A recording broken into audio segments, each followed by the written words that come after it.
I can swim. Just can't walk or dress myself.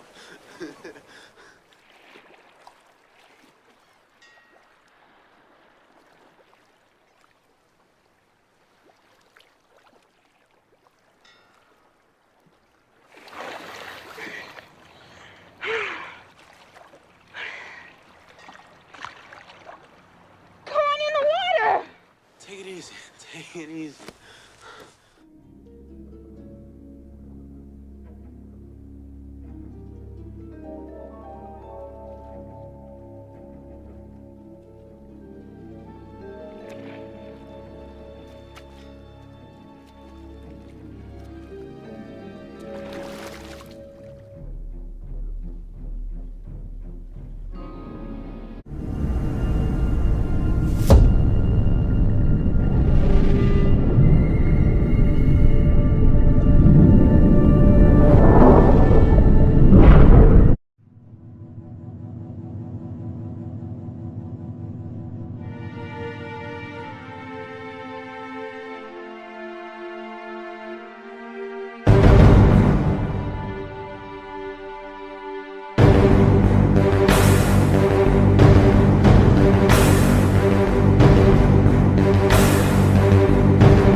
Salute, salute, salute, and welcome. Welcome back to the Black Ocean. Now, so we're getting deep in with your host, the one and only Great Black Shark. Ladies and gentlemen, let me know if you can hear me loud and clear. Let me know if you can hear me loud and clear. Everything looks green on my end, but what matters most is what you, the audience, are actually hearing and seeing. So, can everyone hear me loud and clear before we get underway tonight? And while I'm waiting on confirmation, throw a black fist or a black thumbs up in the chat to give me confirmation on what I just asked. But while I'm waiting on that confirmation, yes, there was haywire, all kinds of audio issues, technical issues, everything was going on yesterday. I think some of it was PewTube, some of it might have been on my end as far as like my audio equipment. But think about that, I went ahead and got brand new stuff. So, hey, we shouldn't have too many issues tonight, if any, unless it's strictly on PewTube's end, okay? Now, ladies and gentlemen, tonight we're going to examine, and unless you've been sleeping under a rock somewhere or you just don't keep up with that type of news, we're going to examine the whole Rico Suave case situation with Big U and that no jumper crew WAC 100. And yes, that's going to be the subject of Friday's X Space. We are definitely going to go all the way in on that particular subject matter. And I'm not mincing any words because I'm going to get to the bottom of what's been needing to be said about this particular issue here with the informant podcast syndrome for a long time. Okay, I'm going to piss a lot of people off. It is what it is. Don't really care about doing that. But it's going to be some truth told this Friday. We're going to tell some truth over here tonight, because we're going to examine several angles on this situation here. Now, of course, let me say at the beginning of the broadcast, yes, we know everybody is presumed innocent till proven guilty. So these are the allegations that they're saying. But I'll be honest with you, it's looking pretty bad. It's looking pretty bad, especially a certain particular portion that I'm going to examine here tonight. Okay, so I want to say this as well. All right, so let me see. Everybody, all of y'all can hear me okay? Okay, good deal. Good deal. I see that in the chat. So the other thing I want to address, and I'm going to have to go into detail about this on Patreon.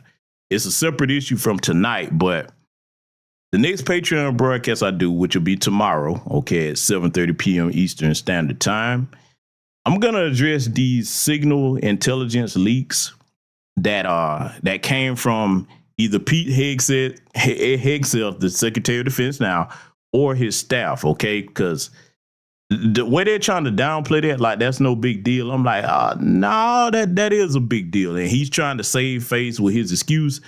I'm going to get into detail over on Patreon on exactly why that's a big deal and why him trying to save face.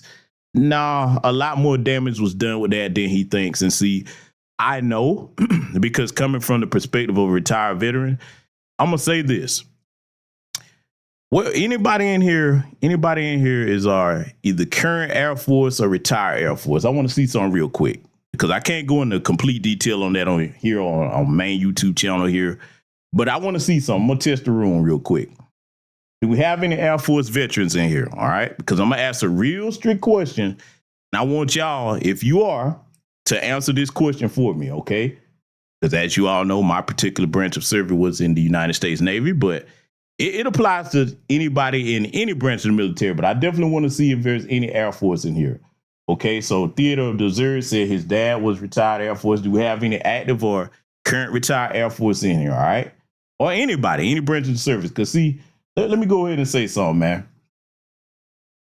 If you are commissioned to launch a sortie, okay? So if you don't know what a sortie is, that's an air command tactical mission, okay? And basically, it could be an airstrike, could be many things, all right?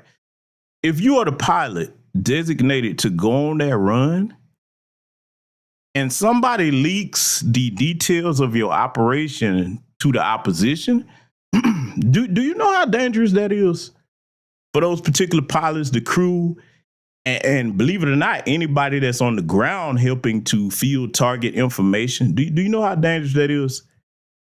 Nobody would want you doing that. So, I'm going to leave that right there, because that's pissing me off just thinking about that. But I'm going to get into that on Patreon tomorrow evening, okay? Because I'm going to combine two broadcasts. At the beginning of the broadcast, I'm going to deal with that particular thing. And after I deal with it, y'all going to see why what Pete Hegseth is saying When white men get embarrassed and they try to save face, you're gonna be like, nah, that don't make no sense, buddy. Nah, it don't. Okay. So anyway, I'm gonna leave that there. Boy, that just pissed me off. Let me greet my esteemed guests. Let me scroll up and greet y'all here, okay? I see the good brother Michael Williams in here. BX Boss 456 is in here. Priscilla Taylor, I see you. B1 Satin Doll. Jaleesa Marie. Tanisha Murdoch, my brother Seven Skills. Still Seven Trees is in here. Let's see, Sister Stuns Ed, I see you. Tanisha Murdoch, Brian Henderson. Let's see, Project Leroy, what's going on? Only Pamela's Way, Derek Parker. Let's see who else is in here. Make sure I don't miss anybody. Jesse Paris, I see you, brother. Diesel Mike. Let's see. Mrs. L, salute to you and your husband. Let's see, Kim Reed. My lieutenant, Tam Chan, what's going on, sister? Theater of the Observer, Ruviency Felicia. Man, I'm gonna make sure I call you RF, because sometimes you tell me I get that right, but sometimes I think I'll be pronouncing your name wrong. So what's going on, brother RF? Okay. Let's see. Netta J, what's going on? And Gabrielle Pugh. Okay. And Honey O, salute and welcome to all of you and anybody be joining us in Tennessee tonight. So I'm gonna go ahead and get started analyzing why I entitled the broadcast Campaigning for Rico, as in Suave. And if you don't know who the song Rico Suave is, it was a Hispanic artist from the 90s. It was a really big song. I mean, it was a cool song, you know what I'm saying? To this day, it still go hard. The song was called Rico Suave, okay? I started to be petty and put something in here tonight, but I'm like, nah, I'm not going to even do that, because that would be way too ignorant for YouTube. You know, they're already targeting this channel. So I just might drop what I was going to put over here on Patreon. I'm thinking about it, man.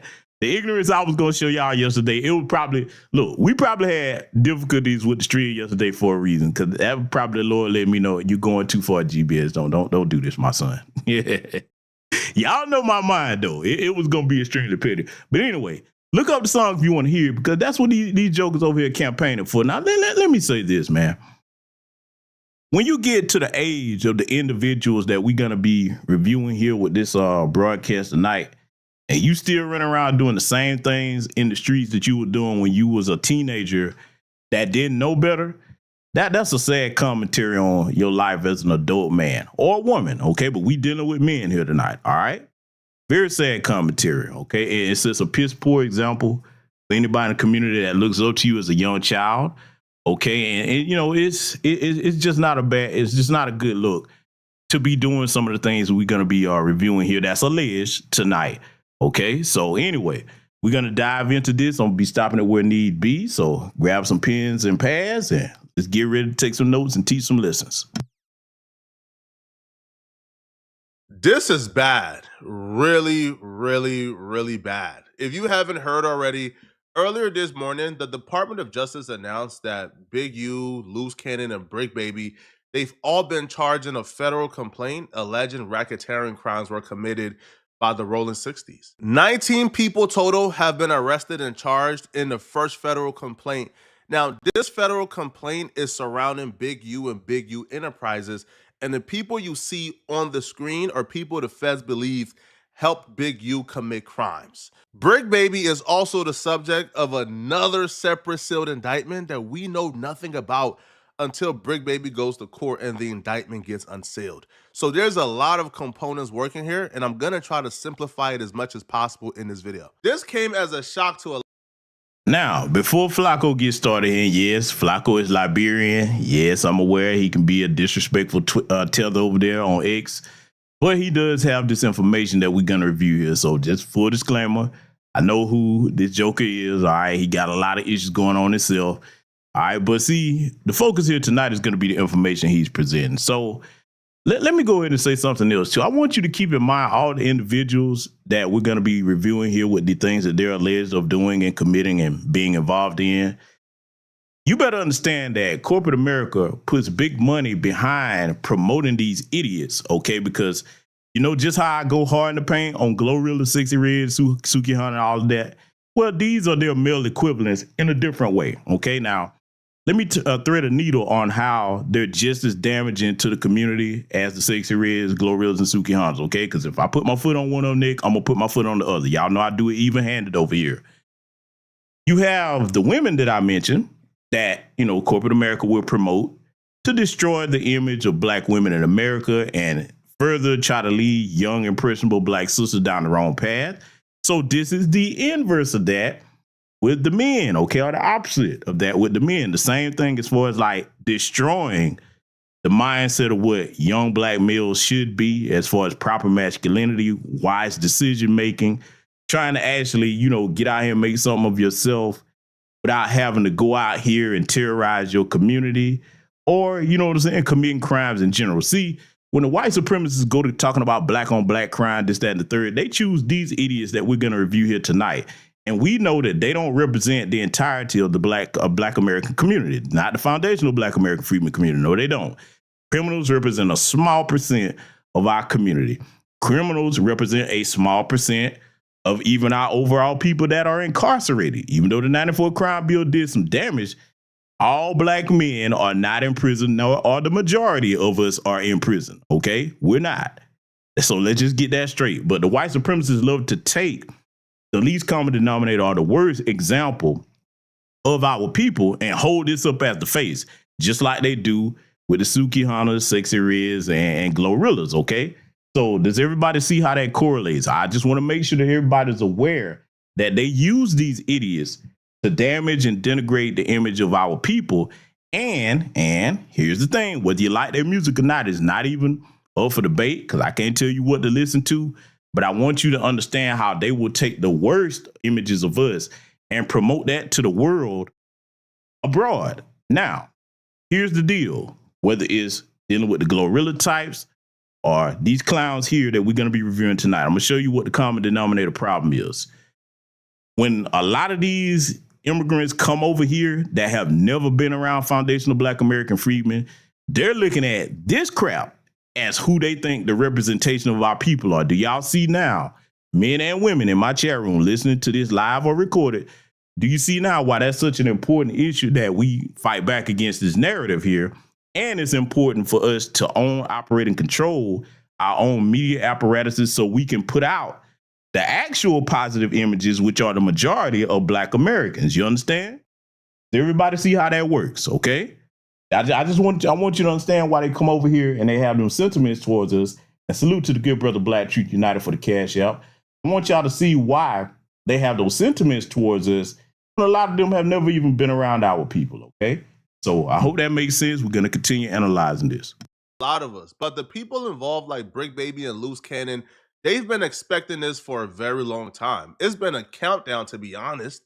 They've knew that the Rico was coming for some time now. The feds have raided Brick Baby and Loose Cannon's crib. They've had several interactions with the feds. So the feds have been messing with them for a very long time, and they would even admit to such. Look, outside of that, the feds picked you up 2 times, right? You said the feds have picked you up on numerous occasions, right? What part? Lady what time? Fino, Yeah. Okay, so look. So now, before this jackass finishes anything he's about to say, let me talk to my brothers, especially of my lineage, okay? Foundational black American freedmen men. Let me talk to you. Young men and old men alike. I want you to take a good look at this steel frame right here before I let this continue. Now, I'm going to go full force into this Friday night. This coming Friday night at 9 p.m. is going to be the starting time of our X Space. All right. Everybody's free to participate and join because we're going to get to the bottom of this problem. All right. Look at this image. Okay. You see these 2 Negroes sitting up here with their stupid asses. And you got 2 white boys sitting over there at the table. Okay. And in case you don't know who the main one over there on the far left in the background, that's Adam 22. And they're on his podcast, No Jumper. All right. Now, once upon a time in Black America, if you was a street dude, if you were a street dude out there doing whatever you were doing, legal or illegal, okay, on either end, street business wasn't to be discussed with nobody outside of the community, definitely outside of nobody that you wasn't involved in street business with. Now, this shift where it became popular for a lot of these goofballs to go on these shows like DJ Vlad, Adam 22, etc., start running their mouth. Let me talk to especially the young men, because older men in my chat room, especially our lineage, you should know this. These are federal fucking informants. Do you hear me? Oh, I'm not going to mince the words with it. These are federal fucking informants. Let me tell you why. And no street dude, especially of my age, should have to be told this. But let me break this down for the young men, okay? Because I want you all to be smarter than that. Listen, first and foremost, I get it. If you a young brother and you come from a particular neighborhood and you didn't have certain opportunities, or if it's just your passion and you want to grow up to be a musician, a rapper, whatever the case may be, there's nothing wrong with that at all. So I'm not demonizing that. I'm not at all. But what I am saying is this. Today, young black men, you don't have to go on an Adam 22 or a DJ Vlad. No, you don't. You probably saying, well, GBS, what do you mean, man? I'm trying to do my thing. I want to get noticed, man. I date the big names out here. Let me tell you something. And I'm going to say it right now. The brother's humble. He don't like to be people to brag, but I'm going to brag on him because the brother is worthy of these flowers. We got people like Dewan B in the community that you could go and link up with and do an interview with. That brother would love to host you on his podcast. And let me go ahead and deal with this. A lot of people, well, he ain't as big as Vlad and Adam. You know why? Because we ain't made him as big as Vlad and Adam yet. We can do that. What the fuck are we making these white boys the faces of hip-hop media for? Oh, I ain't done, because I'm going to cook on this Friday. But see, let me tell you something. I'm going to get back to this federal informant thing in a minute here. But see, the other thing, too, where I place the blame on the older brothers in hip hop, especially in the early 90s when hip hop was really just kind of starting to really reap the benefits of going commercial. And, you know, you start to see hip hop music and different types of commercials or what have you. People start getting endorsement deals, this, that, and the third. Okay, the older rappers, by the time their sunset came where they were no longer the big things and the younger guys were coming up, why didn't they transition into building their own hip hop media apparatus? Okay, we should have several Dewan B's out here now where, like, in other words, let me put it to you this way. I really want this to click with a lot of people because a lot of people ain't gonna like what I'm saying, but I don't give a damn. Got to call it like it is. What they were supposed to have done was the same thing if you look at the NBA or the NFL. When a lot of those players get ready to retire, hey, some of them may come back as announcers. Okay, so why wasn't the next thing to say, okay, look, I did my thing in the game. I may tour here or there, but let me get an apparatus. Let's all come together and build an apparatus for the younger black men and women who want to do hip hop to come and be established. Because, see, I'm going to tell you why there's no excuse. I'm going to piss people off with this. There's no excuse because at the time, even to this day, they still could do it. When you got name recognition like a Snoop Dogg, a Dr. Dre, I'm just naming legends. This ain't about whether you like nobody or not, okay, in hip-hop. When you got that type of name, just using them two for an example, all right? You got that type of name recognition. You trying to tell me that if you started a website or a podcast or whatever, you said, hey, man, this podcast is centered on bringing y'all the next big thing. In other words, we should have kept Rap City going through the retired artists out here. Oh, yeah, you see how that sounds? Oh, people ain't going to like this one. I really don't care. We're going to have to tell the truth. They should have created these podcasts for them brothers and sisters to come on where they wouldn't have to worry about no informants like Vlad and Adam 22 and all the rest of them. And salute to the sister Sakina Collins for the cash out. Thank you very much, my good sister. They should have a safe place to come on where, you know, hey, if they interviewing people, and them young brothers and sisters are involved in some stuff, first of all, hopefully they'll have made a choice to leave that alone. But we speaking realistically, we know some of them still dipping down. But let's just say they did have some stuff going on. A black interviewer, especially of our lineage, would say, all right, we ain't going to talk about that. We're going to change the subject. Fact of business, let me, I'm forgetting something. I'm remiss for this. Shout out to my good brother Tariq Nasheed when he had Ism Radio. Man, he used to have all kinds of people come through there. And that, brother, you can look at those old episodes that's up on the Ism channel. Not one time did he let anybody, brother or sister, no matter what they was doing, come on there and get to talking about crazy things, man, that could get them caught up or jammed up. That brother wouldn't even let the conversation go into that direction. You know why? Because he gave a damn about our people, because he's of our people. You understand? So I'm just giving some examples of why there's no excuse for that to be going on when you got people that still have big name recognition that could do what I'm saying right now. They could put Vlad out of business overnight. Some people like, man, that's exaggerating. No, it ain't. No, it ain't. Look at how we're able to make stars of other people outside of our lineage, whether they the Tether class or them damn white folks like you see Vlad and Adam 22, okay? See, a lot of our people don't stop to think that we can make our own people as just as relevant as we've made them, because without us, they wouldn't be who they were. So now let's deal with the federal informant thing. The reason why I'm calling all these jackasses that go in there to talk like this, federal informants, let's talk real for a minute. Any brothers that have been in the streets, you're going to know the truth of what I'm saying. If they jam one of these knuckleheads up, okay, let's just say they catch them and they got them with something, man, where if they have to sit down, they finna have to sit down for a hard bid. We talking 20 off rip to the door. And they say, listen, either you can go ahead and sit down and do this time to the door for me, and we'll make sure, man, that, hey, you'll forget what freedom felt like, or we got an assignment for you. What's the assignment? Look here, you're going to go on this podcast, and you're going to run your mouth about all kinds of street business, and you're going to recruit other people to go in there and talk about this shit with you and make it look like it's the thing to do. Now, we got a handler for you. We got an Adam 22 and a DJ Vlad. And just go on over here, man, and do your thing. You think these jackasses ain't gonna take that deal? Because think about it, man. What real street dude you know is this fucking chatty? Yap, yap, yap, yap, yap, yap, yap, yap, yap, yap, yap, yap. And I get it, we're in a younger generation now where the chatty patty shit, that's the thing. But I'm just saying, man, most people like, hey, man, them folks they ain't got no business in knowing what we got going on. Yeah, man, yeah, I told you, I'm gonna hurt some feelings tonight. But anyway, like I said, I'm gonna leave that right there. We're gonna go into further detail on that Friday night. Let's let it continue. We're gonna elaborate and we're gonna respond to that. Yeah. No. Because at the end of the day, it's like this, right? Because when the same time they came and picked your ass up, right? They came and got Big Useless, right? And then they rolled on me. Yeah. So you already know the answer. I don't know that they wrote on you. I'm telling you. I'm saying we dealing with the two separate times. Okay. Look how Adam's sitting there in the background looking, man. These two little white guys back there. You know what I'm saying? I'm assuming both on white. The other little dude like he might be ambiguous or something, but I'm gonna call him white. I'm gonna call him what he is. Look at how silly these Negroes look. You sitting here in front of this white boy, what the fuck do you get out of that? I can't hang around no dudes that do nothing. Look, I'm talking about even if it's legal business, okay? I can't be around no dude that's chatty around them damn folks. Cause think about it.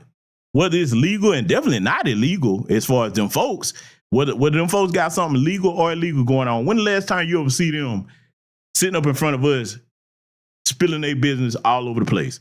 Think about it. Name the black version of an Adam 22 or DJ Vlad where nothing but white folks come on there and just tell all their fucking business. You know how goddamn embarrassing that is for black men?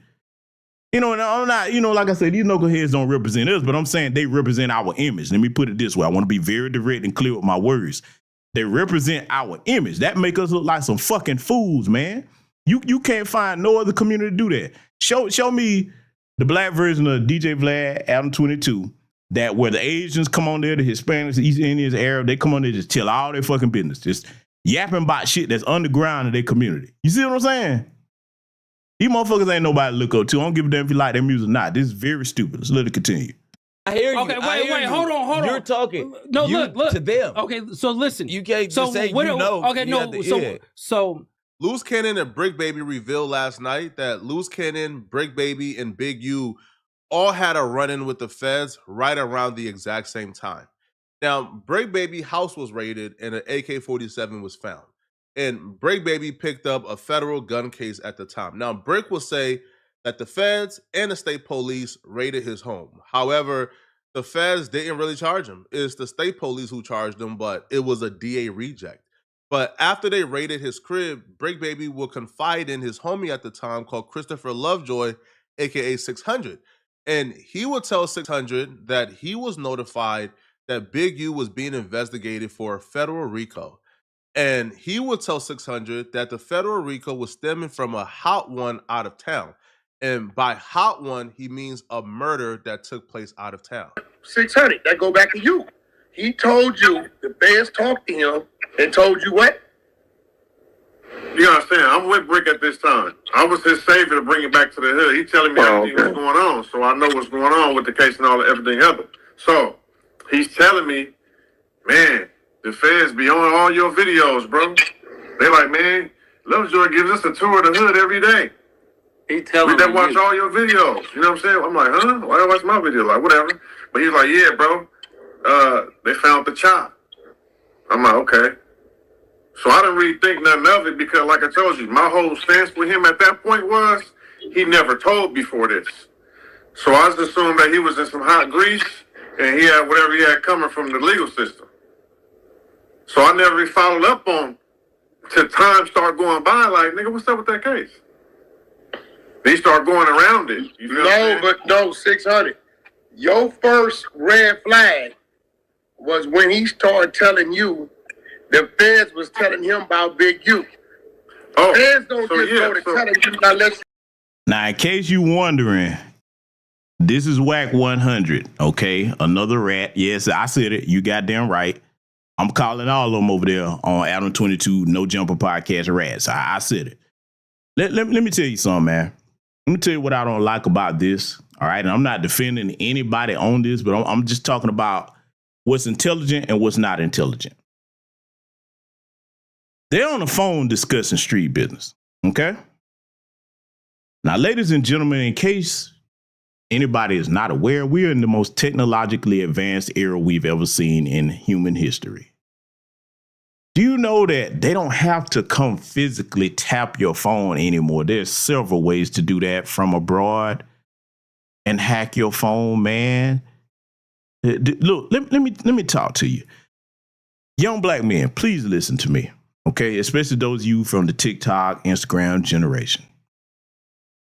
Don't you know that if they went and subpoenaed your phone company, okay, they can tap your phone and Verizon or T-Mobile or whoever you with, they're not gonna send you a letter in the mail, hey, you know, the feds came and told us to tap. No, they ain't gonna say shit to you. And you won't even know. Well, there's ways you can tell, but I'm just saying they're not gonna notify you that, all right? So now the problem with discussing this kind of conversation right here about phone is like, hey man, if you got something so important that we need to talk about in this street business, you meet me in person, man. You meet me in person. That's what you do. Huh? What you on the fucking phone for? But see, again, we not dealing with the sharpest knives in the drawer here because anybody with any sense, all you got to do is look at how Whack 100 move. You be like, man, I'm not talking to you about nothing. If I got anything, man, get the fuck away from me, man. I mean, I'm just saying that's how I would be. That's somebody I would not fucking talk to. None of that little click. I'm like, oh, you on the No Jumper podcast? Oh, no, player. I can't even fuck with you. Let me tell you something. The smartest person that I saw that went on DJ Vlad's podcast was Pee Wee Longway. Shit, you said what you want about how Pee Wee look, like his music, don't like it. Man, Pee Wee went on there and I don't know nothing, shouted. Hey, why you wear the color blue? I just like the color blue, shout. He ain't answer no question. I'm like, man, shout. Y'all need to study the Pee Wee Longway interview. He didn't tell Vlad shit. I know Vlad was mad than a motherfucker. I know he would, man. People like, look, bro, we can sit here and go around in circles all you want. I'm not telling you nothing. But I know, Vlad, hey, if you listen, you punk bitch, I know you didn't get your federal informant check that day. I know you did. Oh, you could tell Vlad was hot about that, boy. I don't know if Pete we've been on there ever since, man, but yeah, that was funny. That was a masterclass of how to say something without saying something, huh? On a street dude level. But anyway, you hear Whack 100 right here talking to this other fool. Just yap. So now I'm like, all right, bro. As old as Whack is out there in the streets, okay, gang affiliated, all right. You mean to tell me your first mind doesn't say, hey man, maybe we all not discuss all of this by phone? Know why I didn't say that? Because that's his fucking job. And this fool on the other end is too stupid to realize that. Young men, because this is what I'm directing this towards. I'm trying to make sure I provoke you to think. Because it may not be a Whack 100 for you, but it might be somebody that you around. So if you're going to be out there in the streets doing whatever you're doing, you better think about what I'm saying here. Let's let it continue. So that's what he telling me. He like, bro, Big U on fire, bro. It's ugly for Cuz. They want Cuz in jail. They got a Rico on him. I'm like, yeah. He like, no, but you ain't got nothing to worry about. It's a Big U Rico, not a 6-0 Rico. Everybody who he been dealing with, they tied Cuz to a house, went out the way. I'm like, oh. He said, yeah, it's ugly. I'm like, damn. That's the thing the family called. Flacco, you see what we be saying? Whoa, who's that Flacco guy? I don't know who he is, bro. That's not. Oh boy, this is hilarious, boy. You see Flacco, boy, them eyes got the book. He said Flacco. I don't know who he is. Man, what?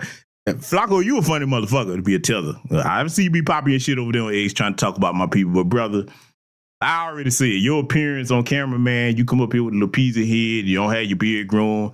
Then we all know you got that machine gun stutter problem. But anyway, I digress.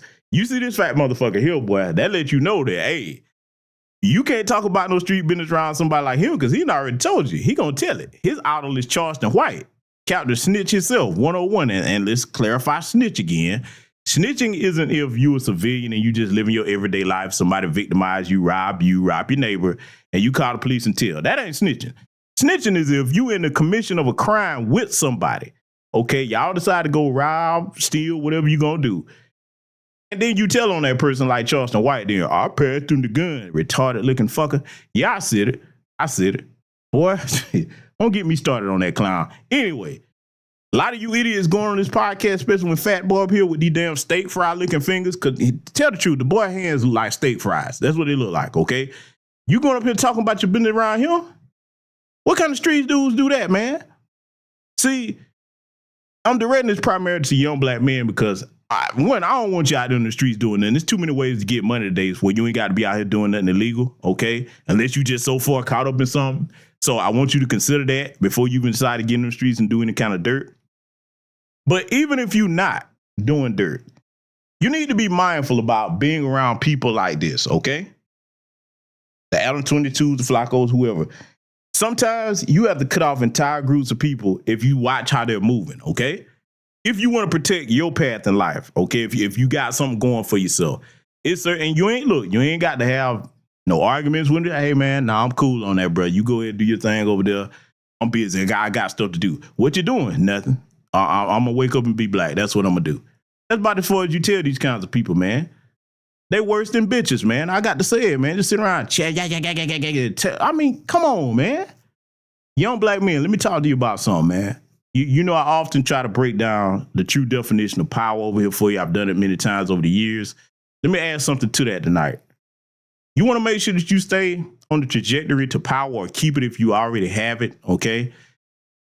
The less people know about your personal business, the better. Sometimes that includes family members. I'm telling you right now, sometimes you keep certain things close to the vest, especially if you out here doing something diabolical out here in these streets. Keep it to yourself. You're not going to snitch on you, okay? I'm just saying, food for thought. Let's let it continue. Not this guy, bro. Not Flacco. Hey, bro. I don't know nothing. The hot one out of town, a.k.a. the murder out of town that they're referring to, is the 2021 murder of Rayshawn Williams. Rayshawn Williams is the best friend of Big U's son. Rayshawn Williams lives with Big U at some point. Now, Rayshawn Williams was found dead in a ditch with multiple bullet wounds in Vegas in 2021. Late last week, Christopher Lovejoy, a.k.a. 600, would actually take to social media to reveal that the family of Rayshawn Williams told him that the police located Big U's DNA under Rayshawn Williams' fingernails. Man, we got some pretty disturbing news, man. And y'all remember a couple days ago when I mentioned that case where the kid, the football player, you know, was Big U's son's best friend, played on the football team, who was living with Big U, was killed. And it was saying that Big U didn't show up to the funeral, never contacted the mother for any type of support, anything. Just blocked her and everything, right? It was just like, damn, bro, like you always say if you know anything about these gang murders to give you the information. But when the football player is the best friend of your son who was living with you turns up dead, you don't want nothing to do with nothing, right? Let me pause it right here because a couple things I want to prep y'all for coming up, okay? Now, this has been going around, Big U over there on the left. All right, that's in all kinds of hot water with them feds. And trust me, he gonna sing all that street reputation shit ain't gonna mean nothing. He gonna get to talking. Let me tell you something, man. First, let me say this to young black men. All right. I'm not knocking any brother that's done any biz and got out and you got your life together and you doing good things, because there's plenty of brothers that do that. Salute to them, man. We need them brothers. But this joker right here ain't one of them, okay? So now let me talk to young black men. Don't go anywhere expecting a free lunch from anybody. I'm going to say that again. As a man, you don't run around expecting free lunches from nobody. You don't have no business going to live with no other man, especially if you ain't paying rent or nothing like that. If you got to do something like that and ain't family, even if it's family, you make that temporary. Be like, all right, cool, let's get some arrangements made. What do I owe you from month to month for staying here? And you make that stay short. But see, I got to go here and I hate it, you know, and condolences to the young man's family that lost his life. But, you know, I don't know if he had a father to sit him down and explain to him the rules of manhood. We don't depend on other men to make it like that, because see, that's a very dangerous thing. First of all, as a man, you want to make your own way. Now, I'm not saying you're not going to need help at some point if you're just starting out, but you have to be very cautious about letting other grown folks, like especially this old with his background, do favors for you, because they're going to be looking at like you owe them something. And what you owe them in their mind, it might be something you're not ready to pay, all right, or not able to pay. Then the situation too upon yourself. As a man, you don't ever want to be in a position where somebody got, look, I gave you this, I gave you that. Because unfortunately, in our community, we got a lot of that going on, okay? Very few people would do something just out of being magnanimous or being altruistic to help you out in such a fashion as, okay, hey, I'm just doing a good deed for the brother or the sister. That's very rare today, unfortunately. Okay. So now the young brother put himself, and I got to go here again. This is no disrespect to Rayshawn Williams or his family, but he put himself in the position of a woman. Let me tell you what I mean by that. Leave the position of women to women. That's something a woman would do. Let me stay with this guy. Hey, I'm going to be over here for free. I'm getting this. I'm getting that. As a man, that's not our lot in life. We get out here and get it with the strength of our hands and what our mind is able to help us accomplish. That's what we do. We rely on what we produce, all right? It's okay to get help here or there, but you limit that, all right? You limit that. Even dealing with family, you limit that, all right? You limit that, because see, it'll come back to haunt you later on. And in this case here, allegedly, it probably cost this man his life. Probably at the hands of Big U, allegedly. We got to see, all right? But there's going to be some facts brought up about what this brother just said here. They said they found the DNA of Rayshawn Williams under the fingernails of Big U, but there's going to be something clarified about that. And when it gets to that part, I want y'all to pay close attention to that, because over here on this channel, I try to train you, or encourage you rather, to pay close attention to details of accuracy, okay? Not inaccurate information, not what they had said. No, go by what you can verify and what you know. And that's going to be coming up here shortly. Get back to it. So the news came out today, this morning. The mother said that Big U has been denying to give his DNA. So they had to send a warrant to get Big U's DNA. You want to take a wild guess whose DNA came back on the son? Big U, Eugene Henley's DNA came back on her son's fingernails. Wack 100 will follow this up by posting a call between himself and the family of Rayshawn Williams, where they are alerting Wack 100 that the police plan on arresting Big U in late March, early April. You gotta go pay this conspiracy. So, yeah, they started DNA test in my brother's nails. Okay, so, that's bad work. So that means my brother. Now, that's what y'all been hearing. This one ain't nobody heard. Let me find this shit. Since of April. They still ain't arrested you, nigga?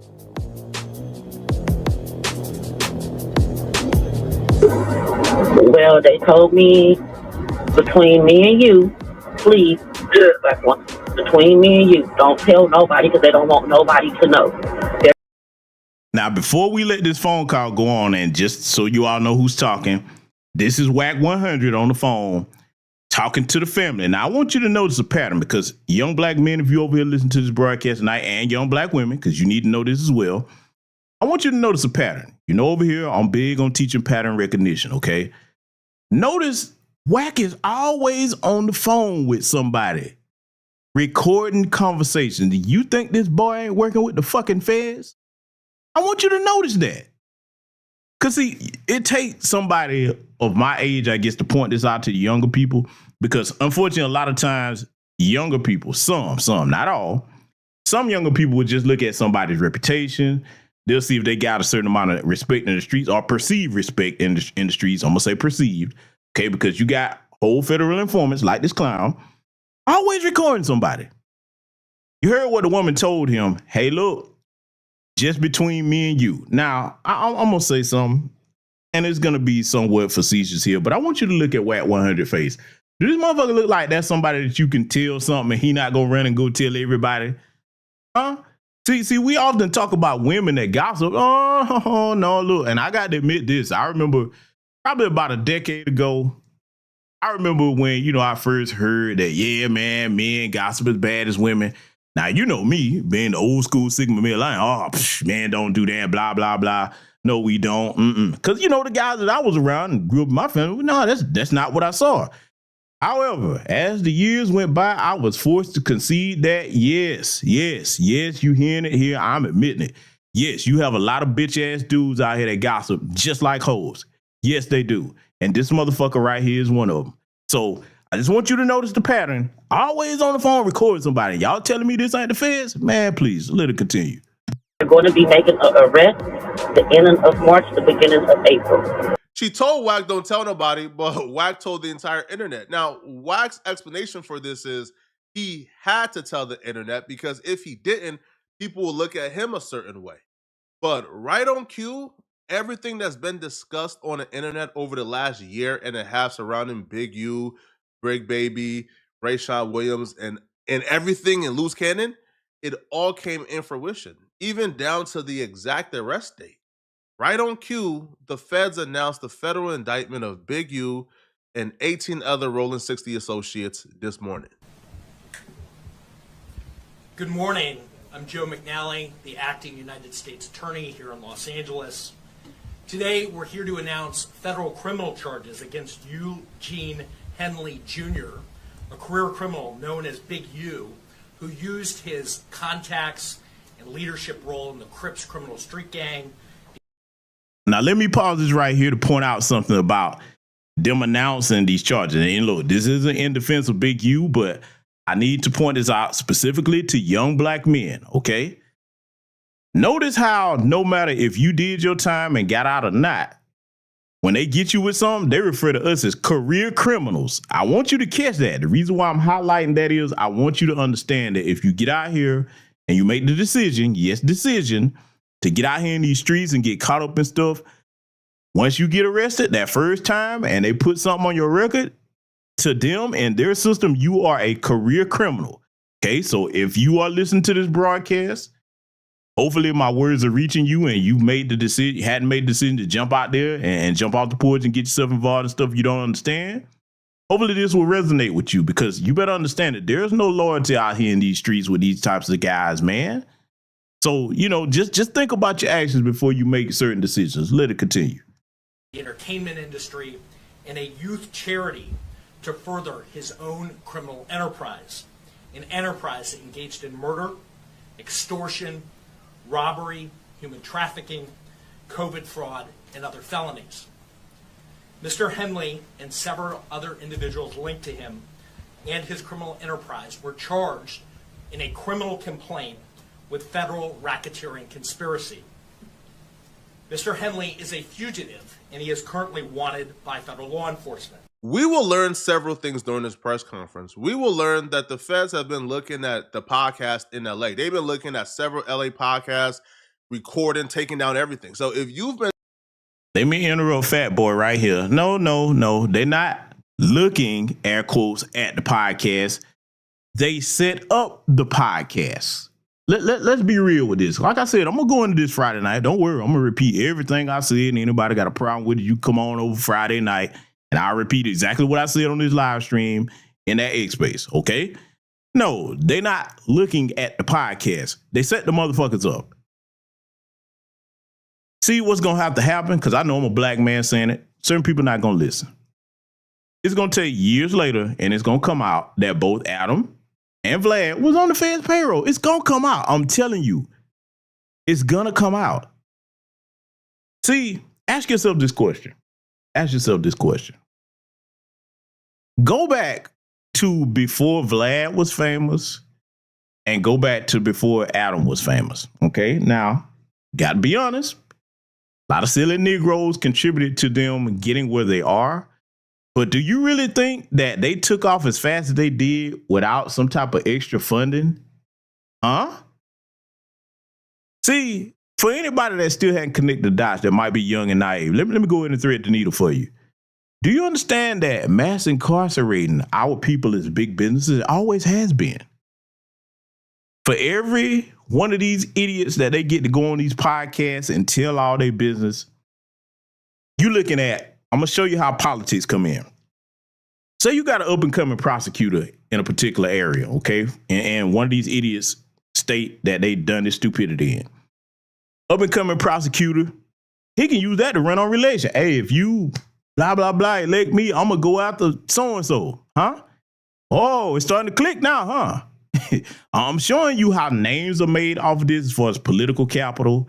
Then definitely money, because, hey, the money is made in warehousing you to get free labor out you. Then, okay, here's the thing. It leads to a vicious cycle of informants, because for every dude that they put the hammer on and squeeze down on and round up, let's just say they scoop up 10 dudes for some jackass running his mouth on the podcast. Out of them 10 dudes, how many you think telling? You think all 10 are going to keep their lips shut? Man, I'm going to keep it real. I ain't saying nothing. Really? All 10, huh? I'm going to tell you, and I'm being 7, at least 7 going to get to talking. You might have 3. You know, look, I'm being generous when I say you might have 3, but at least 7 of them going to get talking. Now, this creates a rolling conveyor belt, okay? A vicious cycle of informants, because now they're like, hey, look, all right, you know what we got on you now. Anytime you decide not to cooperate, well, it's a cell waiting on you. We can go ahead and put you where the rest of your buddies are. You know what I'm saying? No, Master, no. At that point, they got you like a rat. You basically like a trained hamster on a fucking leash. That's what you are. So if you're a young black man, listen to this, ask yourself this question. You want that life? Huh? You got to pretend to be one way in front of everybody you run around. But see, when Mr. White Man pull you to the side for, hey, bitch, because I'm just going to talk to you like they're going to talk to you. Hey, bitch, come over here. What you got for me this week? Did you give me some good information? Because now, if I don't like what you gave me now, might be a sale waiting on you, huh? Yeah, I'm saying it like that because I want you to understand what type of life a rat lives, okay? Ask yourself if you want that for yourself. Just let it continue. Speaking on an LA podcast as of lately, bro, over the last 4 years, you are in severe trouble. Let's just say you in trouble. Now, the feds would also alert that this entire investigation, this entire RICO investigation into Big U and his associates and his business dealings all started with the murder of Rayshawn Williams. When they began to investigate the murder of Rayshawn Williams in 2021, that's when the investigation of Big U and the Rolling 60 started. Now, the feds will officially say that Big U is responsible for the death of Rayshawn Williams, in their opinion. As I said, Mr. Henley is a widely known leader within the Rolling 60s. He rose to prominence in that gang decades ago, and he has since been a fixture on the internet, talk shows, and podcasts, all things that law enforcement have looked at closely as part of this investigation.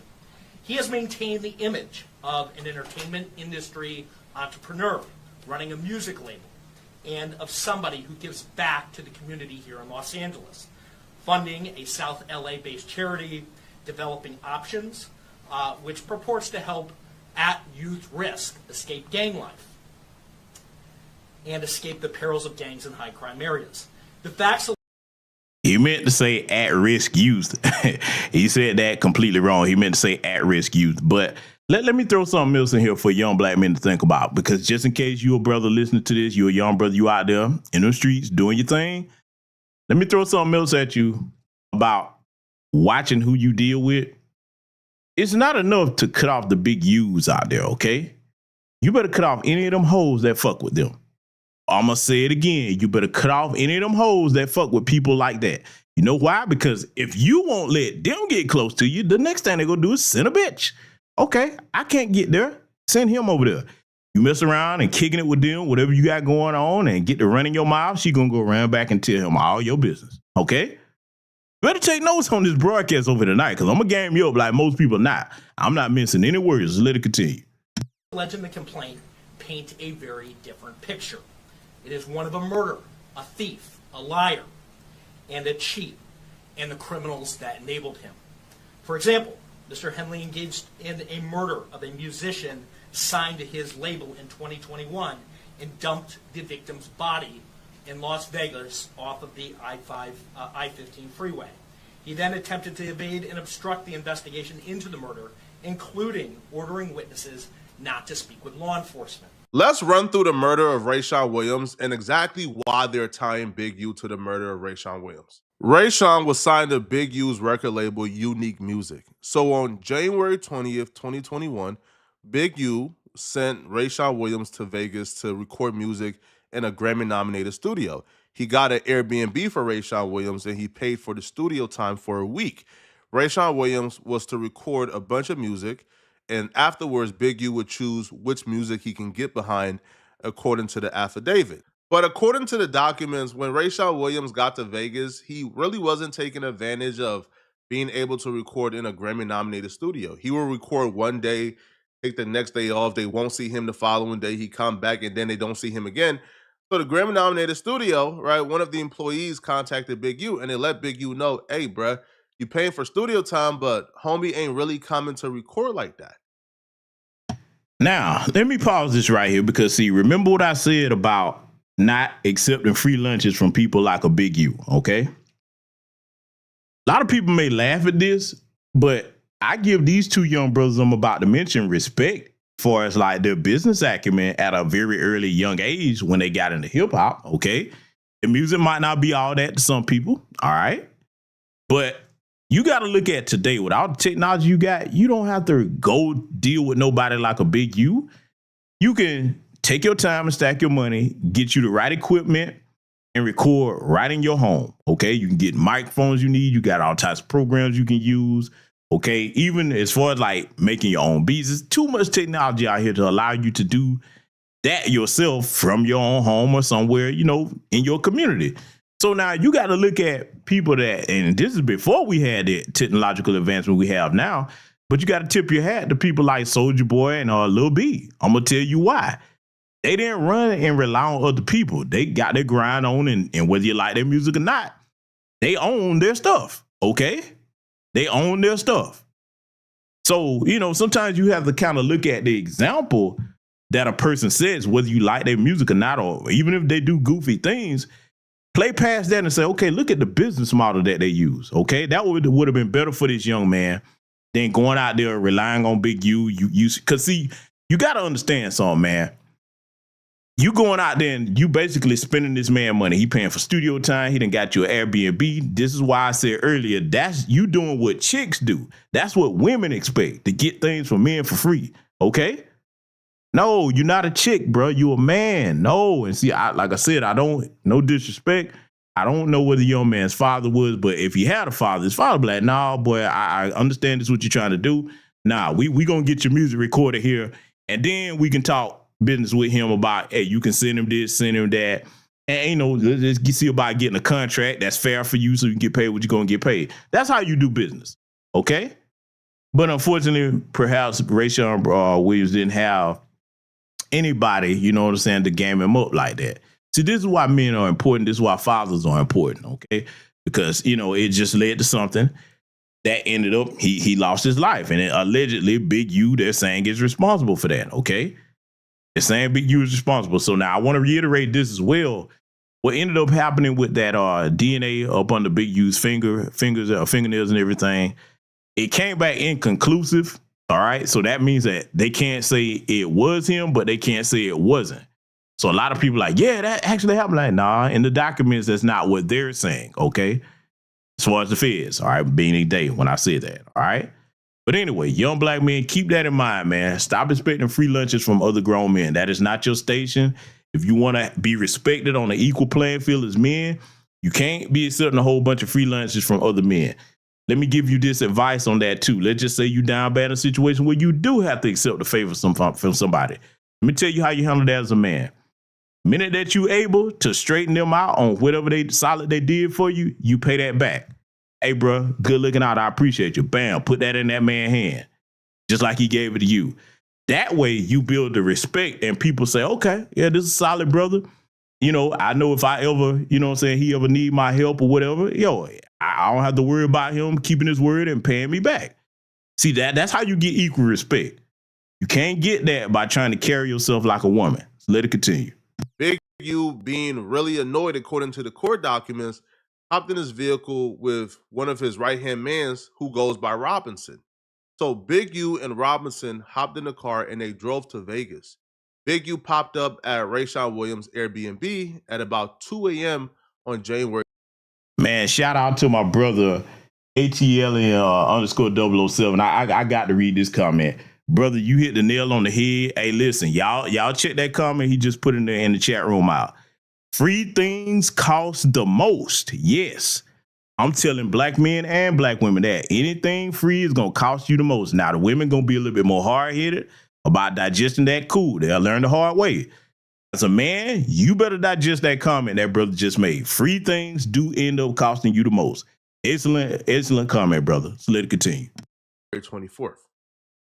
When confronted by Big U for being lazy and not recording, Rayshawn Williams would tell Big U that he didn't go to the studio a couple of days because he didn't have a ride to the studio. It's unclear exactly how that discussion went, but it couldn't have went too bad because Big U will still schedule a studio session for 7 p.m. that day, and Rayshawn Williams would join Big U at the studio a couple hours later, around like 9-ish p.m.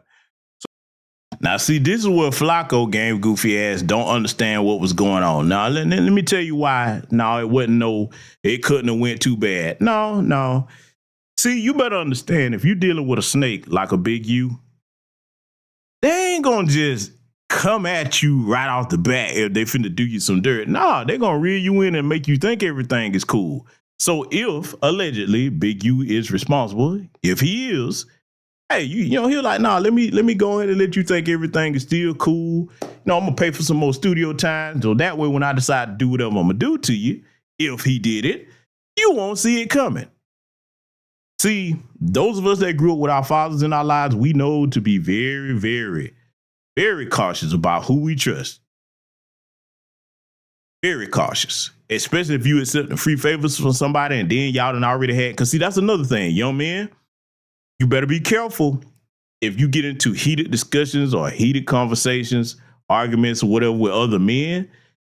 Now, even if you work that out where it don't come to blows or anything, that's not going to be somebody that you should be keen to trust. You be like, all right, bro, I'm going to have to feed you with a long-handled spoon because we done already bump heads.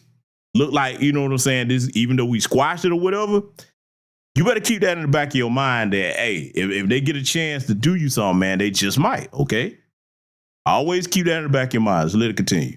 So Rayshawn Williams and Big U went to the studio, according to the documents, and they recorded records and heard the other records that Rayshawn Williams had recorded, and they left the studio around 12:30 a.m. Officials believe that Big U turned off his phone shortly after leaving the studio with Rayshawn Williams because Big U's phone stopped reporting data shortly after 12:30 a.m. But officials will say they know that Big U drove the vehicle with Rayshawn Williams in it back to the Airbnb because around 1:13 a.m. they arrived at the Airbnb according to the surveillance footage, and Rayshawn Williams got out of the vehicle and went inside and grabbed all of his belongings, despite the fact that Rayshawn Williams' flight wasn't scheduled until the following day and the Airbnb checkout wasn't scheduled until the following day. So Rayshawn Williams grabbing all of his belongings from out the house was kind of suspicious according to officials, but he grabbed all of his belongings and got back into the vehicle with Big U, according to the officials. Per the Airbnb footage, Rayshawn Williams and Big U would drive off together. Big U's phone wouldn't come back on or start pinging information until about 2:15 a.m. A witness at the studio would say that Big U returned back to the studio without Rayshawn Williams at 3 a.m. in the morning. Now, the witness would say that Big U was drenched in sweat, and when they asked Big U what he was doing, he said that he just left the gym. About 6 hours later, Rayshawn Williams' body was found in a ditch near North Vegas at about 9 a.m. in the morning. Now, police believed, or they determined, his death was a manner of a homicide. Investigators believe that between 1:13 a.m. and 2:15 a.m., Big U and Rayshawn Williams drove away from the Airbnb. Big U drove Rayshawn Williams to North Vegas, shot and killed Rayshawn Williams, and dumped his body in a ditch, and then drove back to the studio drenched in sweat. Investigators will say, according to witness testimony, that Big U and Rayshawn Williams had an altercation at the studio before they ultimately left together. And the altercation stemmed from Big U discovering that while Rayshawn Williams was in Vegas, one of the songs that he recorded at that studio was a record that could be interpreted as a Big U diss track. According to officials, they have a witness account of the altercation, but they don't have the footage of the altercation because shortly after Rayshawn's body was found, Big U instructed the studio to delete or remove all equipment that was in the studio the night that the altercation took place, as well as delete all the surveillance footage. So they don't have the footage. So now, let me go ahead and tell you why Big Useless, as a lot of people are calling him. Let me tell you why they ain't really gonna help him. See, let me talk to my people for a minute. If you are subscribed to my Patreon, you know I've been teaching y'all about this for years as far as how surveillance works and with modern day technology with communications, cameras, etc. Okay. You have geofencing, then you have advanced geofencing. Now, hey, he can delete the footage from within, his building, showing the dude in there or whatever. But you know what big users can't delete? The surrounding cameras in that area. See, big users, when you turn your phone back on, let me tell you how the feds do this thing, okay? Advanced geofence. All right, y'all listen up. Those of you on my Patreon, you already know where I'm finna go. Your phone, if they're tracking that, they're also tracking not only where you're going, but what cameras are in the area that they need to say, okay, we need to go and pull footage from here, here, here, here, and here. You get where I'm going with this? So good luck with that. If he was on his way, to your place and any cameras in that area, because where you gonna be where there's no cameras today, especially in a metro area, if they see him getting out that truck with you and going in there, they're like, okay, well, that's all we need on XYZ date. He did go in here. We don't need the footage from inside there. We know he was with you and he went in your place at this particular time. You see how that works?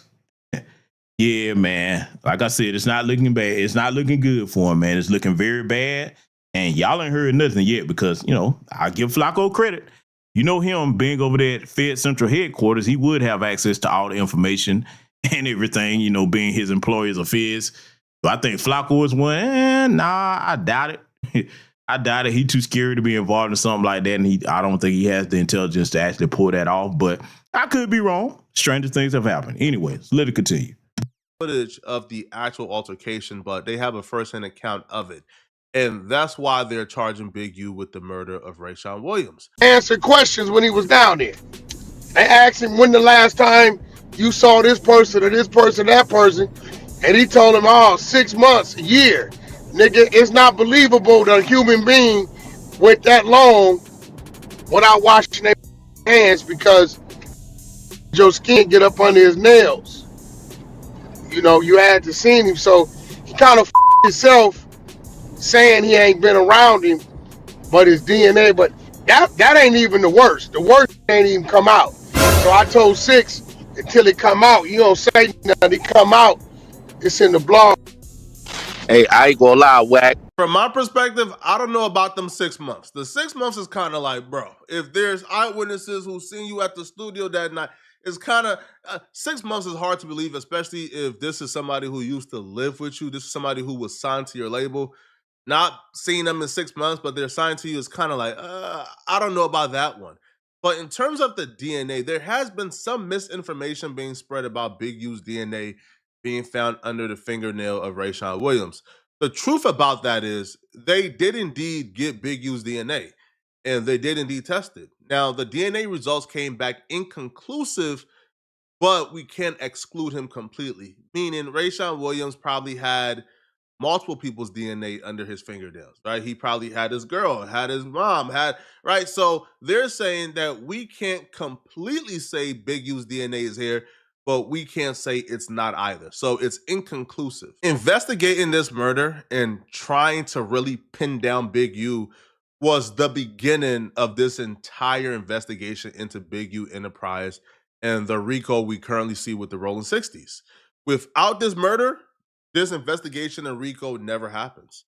But this murder isn't the only charge on this Rico.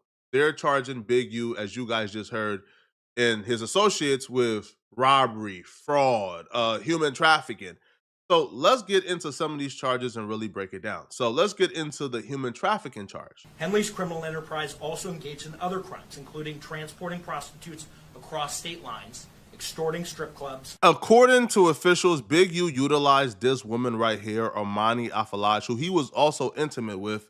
He utilized her to transport 304s across state lines often.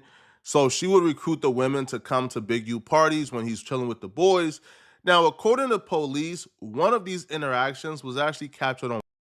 Now, let me pause this right here before Flacco goes into detail. Remember earlier, a little bit earlier here in the broadcast where I told you that if you're a young black man and you out here in these streets, you better watch these hoes that deal with these dirtbag ass niggas. This is going to be a perfect example of why you don't deal with them, okay? You have to cut them off too, okay? Wait till you hear what she was doing, which is commonplace. But see, here's the thing. You got a lot of these guys out here today, and, you know, men in general, let's just go ahead and keep it 100, even today. You got a lot of men in general that you kind of downplay women's role in criminality today or doing dirtbag shit, all right, at this level. But you got to understand something. It takes a dirtbag to even hang around or deal with a dirtbag like Big U. So they're no better. The water seeks its own level, okay? They're not worrying about nobody's character or nothing like that. Oh, no, they don't give a damn, because as long as there's something in it for them, it's always going to be some help for hanging around somebody like Big U. I've said this many times. You think about Adolf Hitler. Adolf Hitler, Eva Braun, Joseph Stalin, he had a bitch. Huh? Mussolini, same thing. Pol Pot, same thing. It's always going to be some chick in history, I don't care what race you're dealing with, that it could be the most ruthless, murderous motherfucker it is. They don't care about that. As long as there's something in it for them, they'll be right there up under them. Young black men, you better watch people like this, okay? One of these chicks is always in these dirtbag niggas' faces, man. If you are going somewhere in life, you better cut them off. Hey, how you doing? What you finna do? Nothing. Just stay black all day. That's it. I'll holler at you. Take care. God bless you. That's it. Keep your conversation short. And see, I'm going to say this. It's going to piss some people off. I'm going to come across as somewhat elitist when I say this, but I need to say it. I'm talking to everybody. You got to watch people, Big U age or this heifer's age right here, but the only thing they know is they city block.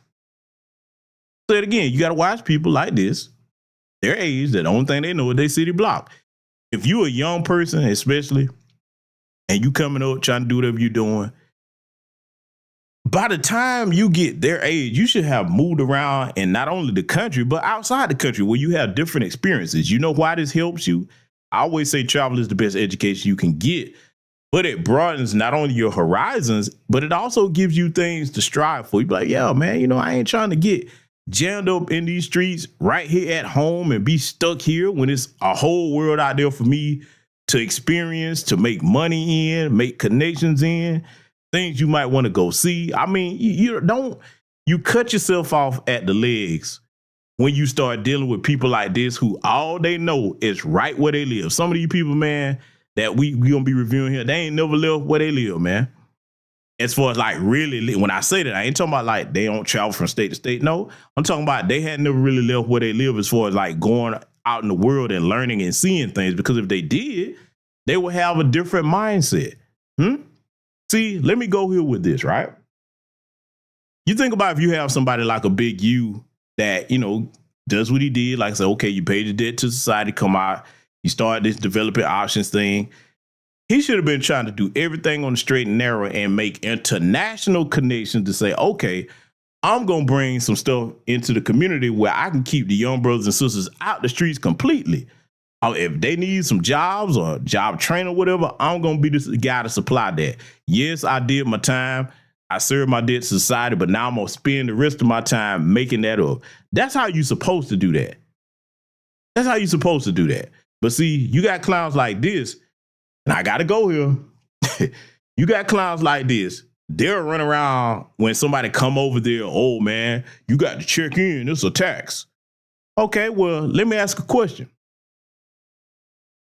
When the last time you think somebody ran up on Brad Pitt and said, hey, man, before you come over here, you got to pay a tax? When the last time somebody ran down on Machine Gun Kelly? Oh, I'm going here. You got to pay the tax before you come over here. What about Kid Rock? What about your politicians? You really want to get gangster? Why you ain't taxing the politicians? The white politicians come up. Yeah, I'm going here with it. It need to be said. Because, see, you always running up in your people facing tax, but you know not to go talking about taxing the white man. Think about it. What story have you ever heard of any prominent white figure in Hollywood or anywhere else? Hey, man, you got to check in. Really? What that's at? I get the politics over there and everything, but I'm saying I would respect it more of you if it was like, hey, man, nah, it's everybody GBS. It don't matter who it is. Everybody got to check in. No. You ain't running down on none of the white names like that I name. What to check in at for them?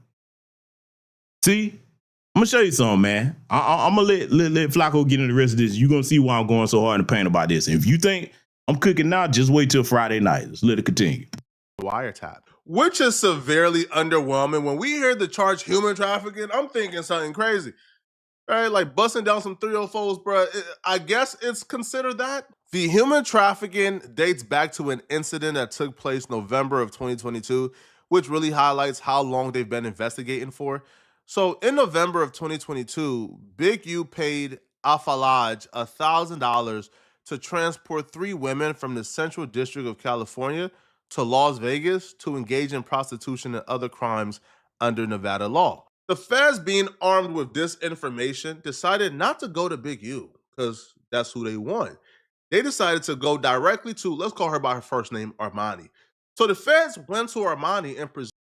Now, I want you to listen to what Flacco is describing this, because he got this part right, believe it or not. Oh, he got this absolutely correct. Let me state something, to, especially for the young people listening to this broadcast. When the feds have a subject under investigation, they ain't gonna keep coming at them every week. Hey, man, what you doing? What you doing? No, they gonna pretty much back off of them and let them go about their business. No, they gonna come after the people around them that they're associated with. Do you understand? Oh, he got this right. I want you to listen how he's about to describe this. He got this right. They gonna go and deal with their associates. And see, the thing about the reason why the feds have such a high 98% conviction rate, hey, when they get ready to move on you, they already got all the surveillance they need. At this point, if they asking you questions, they're just going to see if you're going to cooperate or lie about it. Like, hey, look, check this out. We already know what you had going on. What you talking about? Oh, you going to play this game? Pull up the recording. And they'll play exactly what you were saying right in front of your face and show you footage of what you had going on. Like, you still want to play these games? Huh?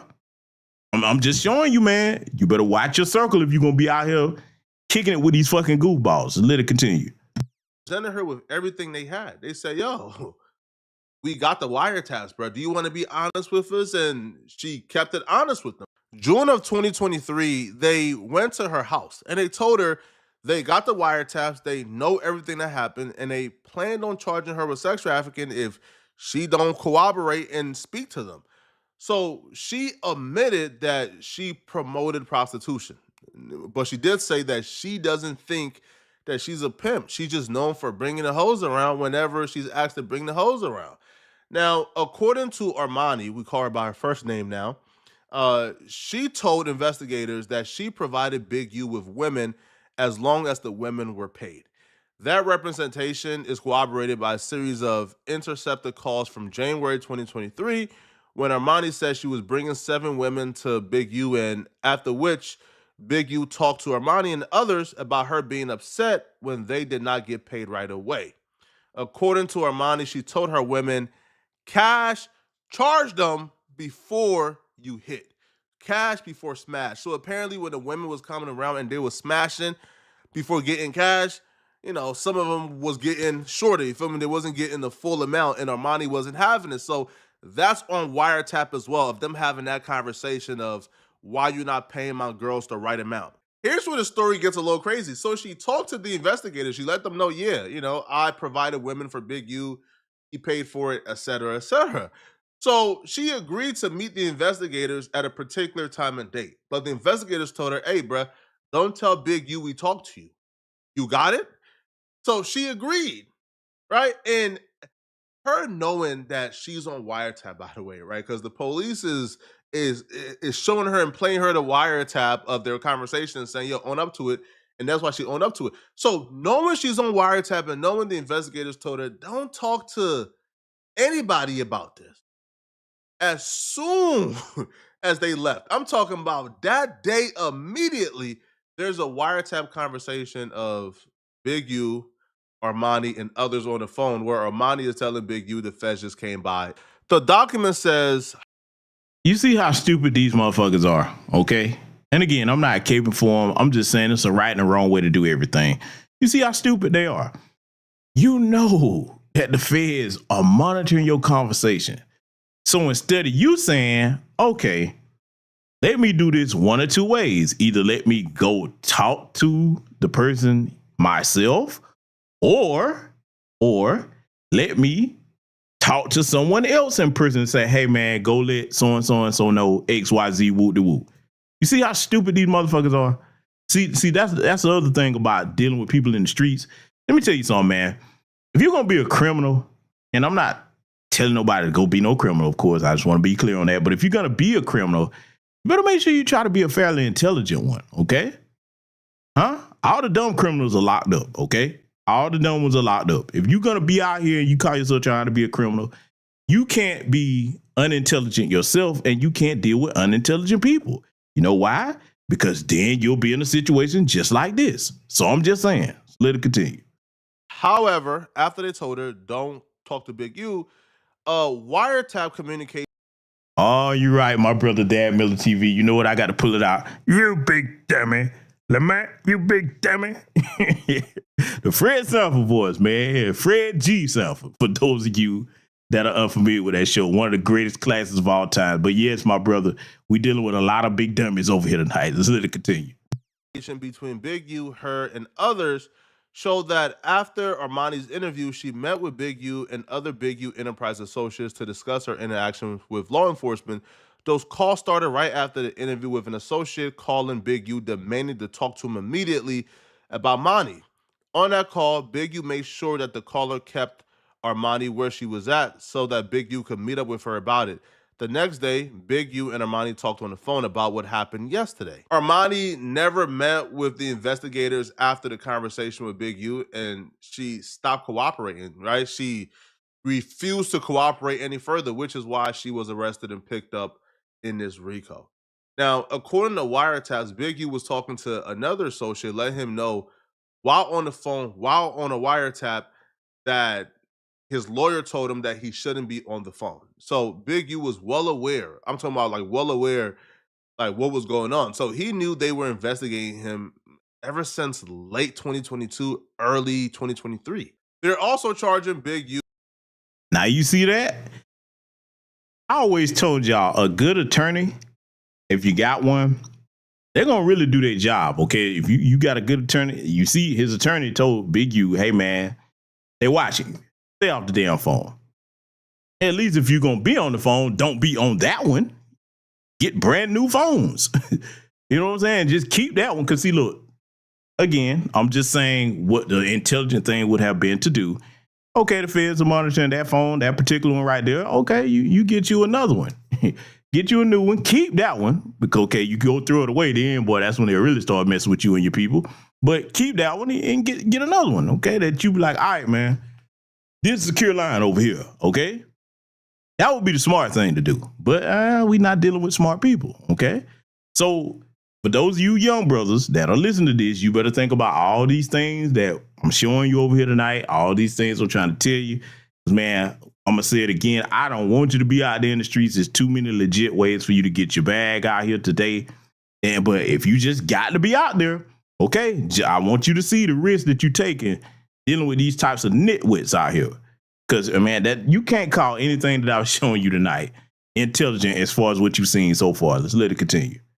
With robberies and a string of extortion that stems anywhere from extorting individual citizens, extorting NBA All-Stars, extorting entertainers, and extorting local businesses. The RICO charges against Mr. Henley and his associates reflect a pattern of crimes that runs a gambit from extortion to robbery to murder to tax fraud and to human trafficking, all under the umbrella of a well-organized criminal organization led by Mr. Henley.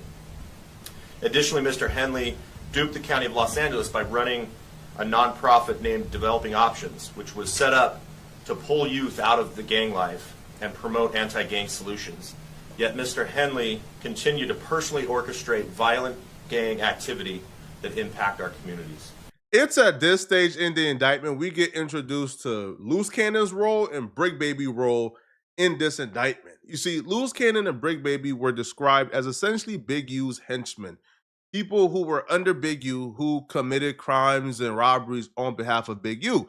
And there's several instances that they describe. The first instance would be Big U and Loose Cannon and the dispensary play. So there was a local dispensary paying Big U about $25,000 a month for protection. Now, the dispensary owner got sick and tired of paying it, and he stopped paying it.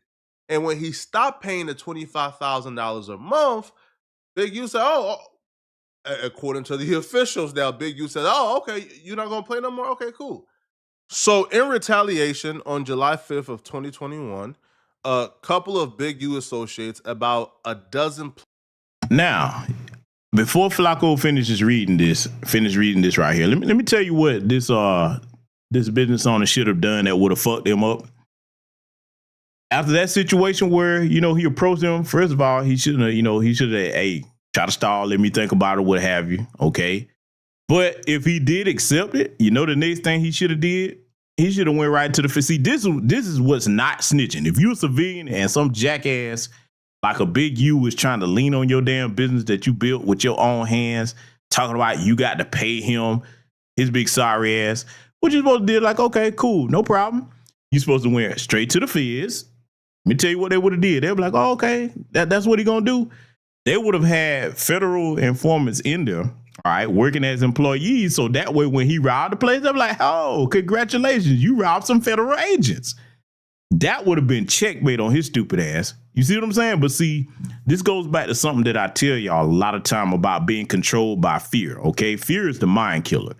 When you operate from a place of fear, you can't think straight. You wouldn't be thinking to be able to do what I'm telling you to do. You see what I'm saying? So see, think about it. In that scenario I just gave you, if this business owner would have said, okay, yeah, you got me. Cool, no problem. Made that phone call to the feds, you would have told them what just happened. Oh, they definitely would have been like, oh, we've been trying to get him for a minute. And go ahead and hire you some new employees over here, Billy, Jamie, whoever. They would have sent you some new employees, and they would have been in there waiting on him to come in there and rob the place, huh? Now tell me that wouldn't have been the end of his ass right there. That boy, like I said, man, don't operate from a place of fear in life, okay? Always think instead of basing, because see, fear is an emotion. If you let your emotions get out of control, they'll rule you. We all have emotions, but you must keep yourself grounded in logic and thought in life, okay? Those who do that do better in life than those who do not. Let it continue. Plus, they ran up in a dispensary with guns and armed. Now, strategically, they ran up in a dispensary with no mask on, barefaced, because they wanted the victim one to know that we are Big U guys, and this is because you didn't pay Big U that $25,000. And boy, I gotta agree with my brother Black Voltron Reloaded. Man, my brother said this has got to be the world's dumbest criminals. They sound like Apple Dumpling and Gang. Yeah, hey man, they are, because see, think about it. Okay, you hear what he just read. These jokers gonna go in here, this establishment got cameras, and because you want him to know who did it to him, you gonna go in there with your without a mask? Man, I'll be like, hey, bro, that's a dummy mission. You're not gonna set me up for that. Are you crazy? But these idiots, yeah, man, we gonna go in there. I mean, you know what kind of fool you gotta be to let somebody convince you to do it that way? I mean, look, again, I'm not advocating for any crime, but I'm like, all right, if we gonna get Buddy, I wouldn't want to rob him at his place. If you were gonna get him, man, I'd be like, see, I guess I would, if I was, because I'm not, okay, if I was, but if I was a criminal, okay, I would want to come get you in your business where all these cameras at. No, what I need to do that for? You got to leave. I'm going to catch you somewhere, you know what I'm saying? And, we're going to try to do a snatch and grab and abduct you or something. Like, hey, man, let me talk to you about this money, all right? Yeah. Now, I'm going to need to get a little some of that from you. I mean, I'm just saying, I would have opted for a different route, okay? I would have given him something to think about. Well, I got you in the car, in case you're thinking about telling them, look, man, I got pictures of your kids at school, man. Don't make this ugly for you. So, I mean, I'm just saying, all right? I'm not a villain like that, y'all, okay? I'm just saying. I'm just trying to give you some different scenarios the way they could have did this. Definitely, though, goddamn, you're going to go in here with your ski mask and shit out where the cameras can see you. I want them to know who did it. It's more than one way to let somebody know you did something. I'm just saying, man. But yes, these are some dumbass criminals. Anyway, let's let it continue. One of the dudes involved, as you guys see right here, Tremaine Williams, was loose cannon. They took the belongings of the customers, the owners, anybody that was in the dispensary. They robbed you. It don't matter if you were a customer or an employee, you got robbed. They took the marijuana. They took all the cash from the dispensary. They took it all. Now, here's the part of the story that I found almost unbelievable. Like, I couldn't believe it. All right, if I didn't already hear this story before, I would think it was impossible. So during the robbery, apparently one of the assailants contacted Big U, according to authorities. They put the store owner, the dispensary owner, on the phone with Big U on FaceTime, where Big U is letting him know, hey, bro, I try to warn you, man. I told you to keep paying that $25,000. According to officials, now Flacco, I don't want no smoke. I'm just reporting the news, people, all right? So after they robbed him, they put the dude on FaceTime with Big U, and Big U essentially said, all right, listen, they taking your stuff to my crib. Come over to my crib, and we can have a conversation about you possibly getting some things back, but we got to reinstate our original agreement. So the victim went to Big U's premises, as you guys see right here, and others were there, including loose cannon, according to the victim.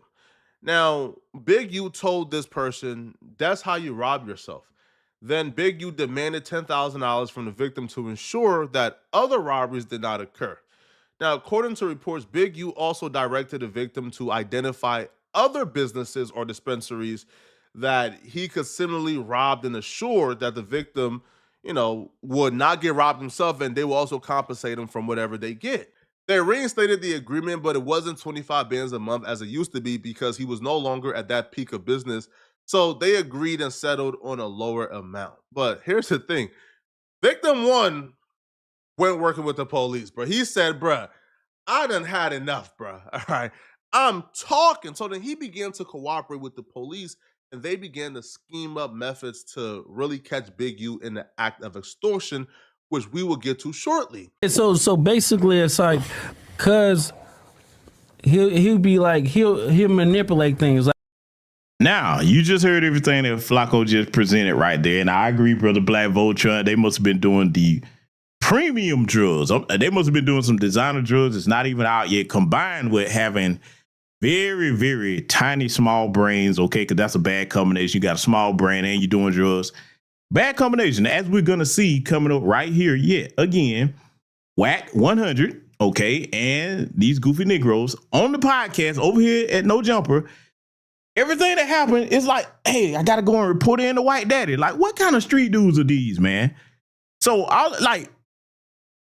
ain't there. He ain't got nothing to do with it as far as what's going on. Why in the hell are you going to report to him on, hey, let me go in and run and tell everything? Like, look, see, I'm going to be honest with y'all. I'm going to say it this way, man. I'm going to say it this way, all jokes aside.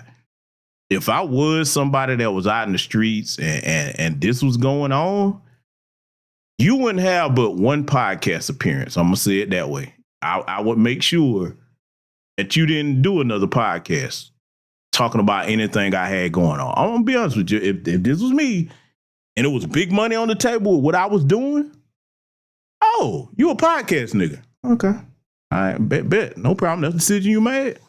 I'm gonna make one too. I'm gonna make sure that you don't go back on nobody else's podcast. I'm gonna leave it there. Y'all read between the lines. I'm just saying, man, a lot of this, I don't get how certain people aren't making that decision to remove the podcast problem, but we'll talk about that Friday night. We'll let it be for now. Let's let it continue. Like, we'll go and do something, and the same niggas we do it to show up to the house like 10 minutes later when we trying to, counting everything, right? And we be like, how the they get that? Oh, well, we're gonna just give them like $40,000 back and stuff like that. But cause it's actually putting us in paperwork, right? And like doing like real police. I seen he get like 20 guns, and when he got 20 guns, he's selling them to the homies. But I'm like, why are you writing down the serial numbers? So it's like he was doing like shit. Do you see how stupid this boy is? Oh, he got like 20 guns. Why are you writing down the serial number? Why you think, dumbass? Why you think he was writing down the serial number? You see how...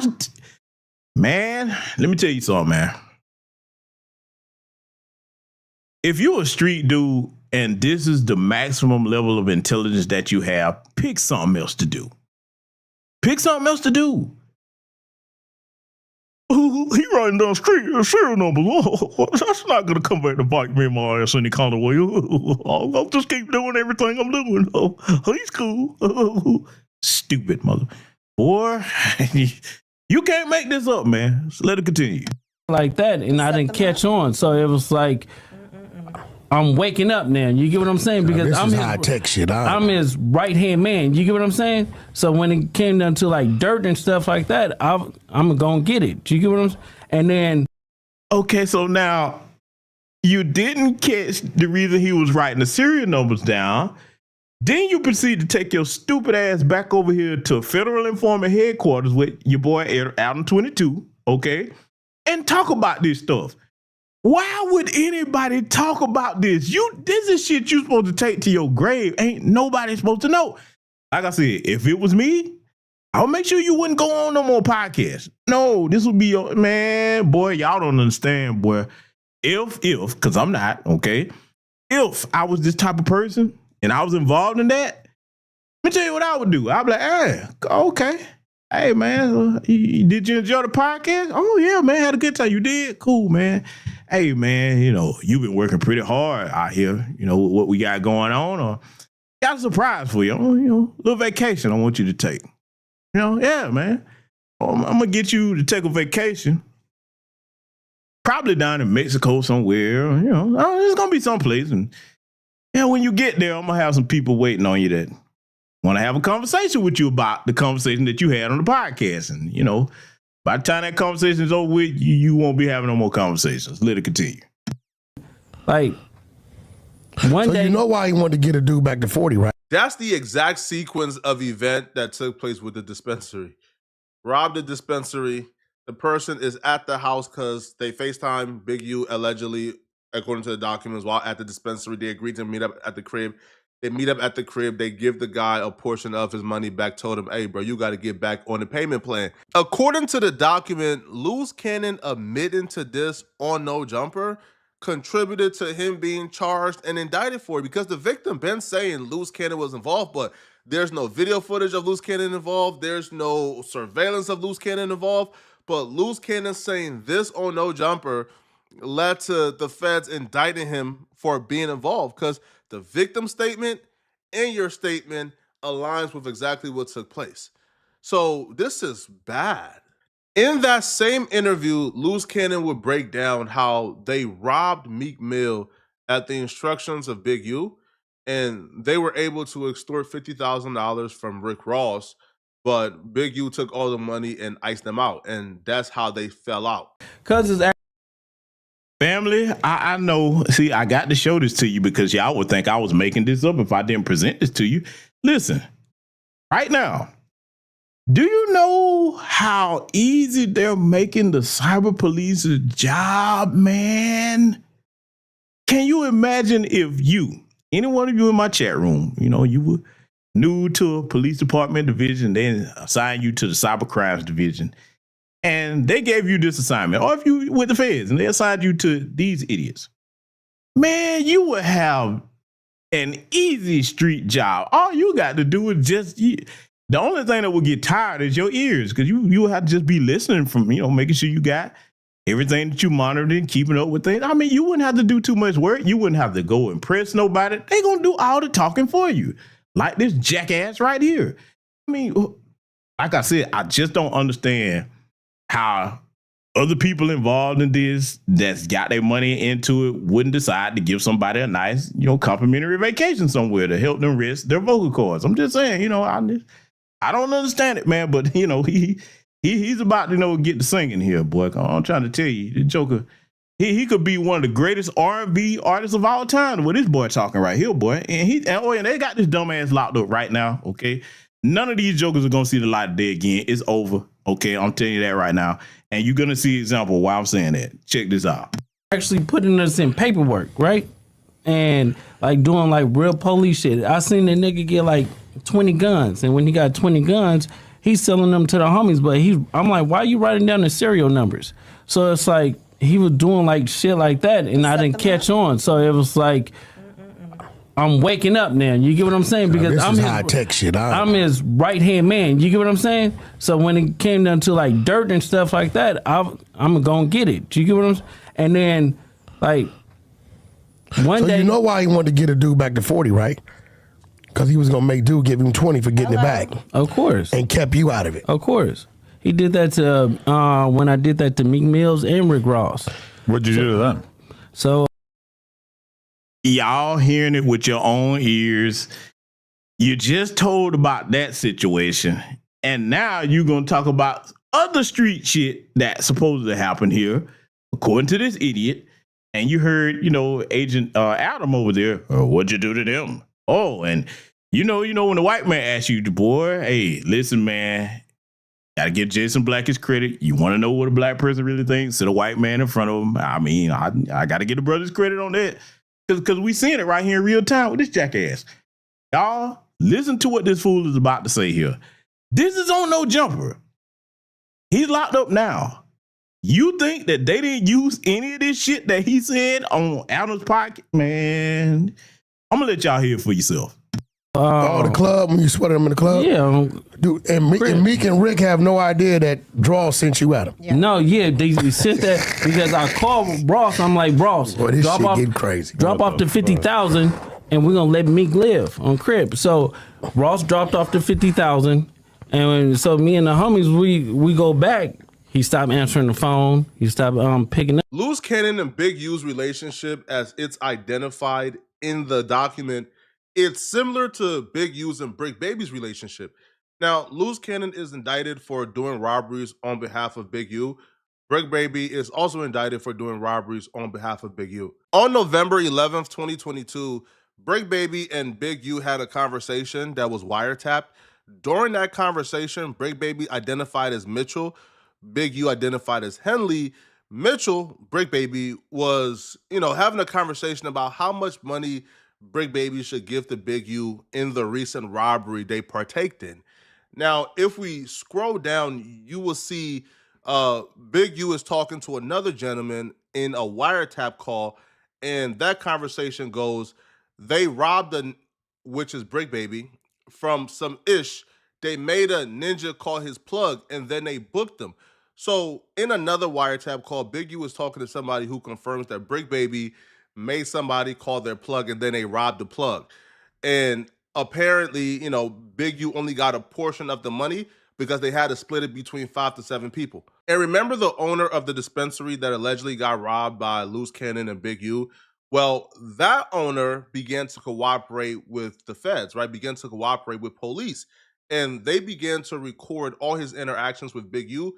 When Big U called demanding he bring his weekly payments, when he pulled up to give Big U the weekly payments, all of that got recorded on video. This is one of the dudes I really feel bad for. He was just a legal business owner who opened up a dispensary in the wrong neighborhood that was ran by Big U in the rolling 60s, because you can see here, they agreed, give us $2,000 every Monday, and he had to bring $2,000 every Monday, 8 bands a month.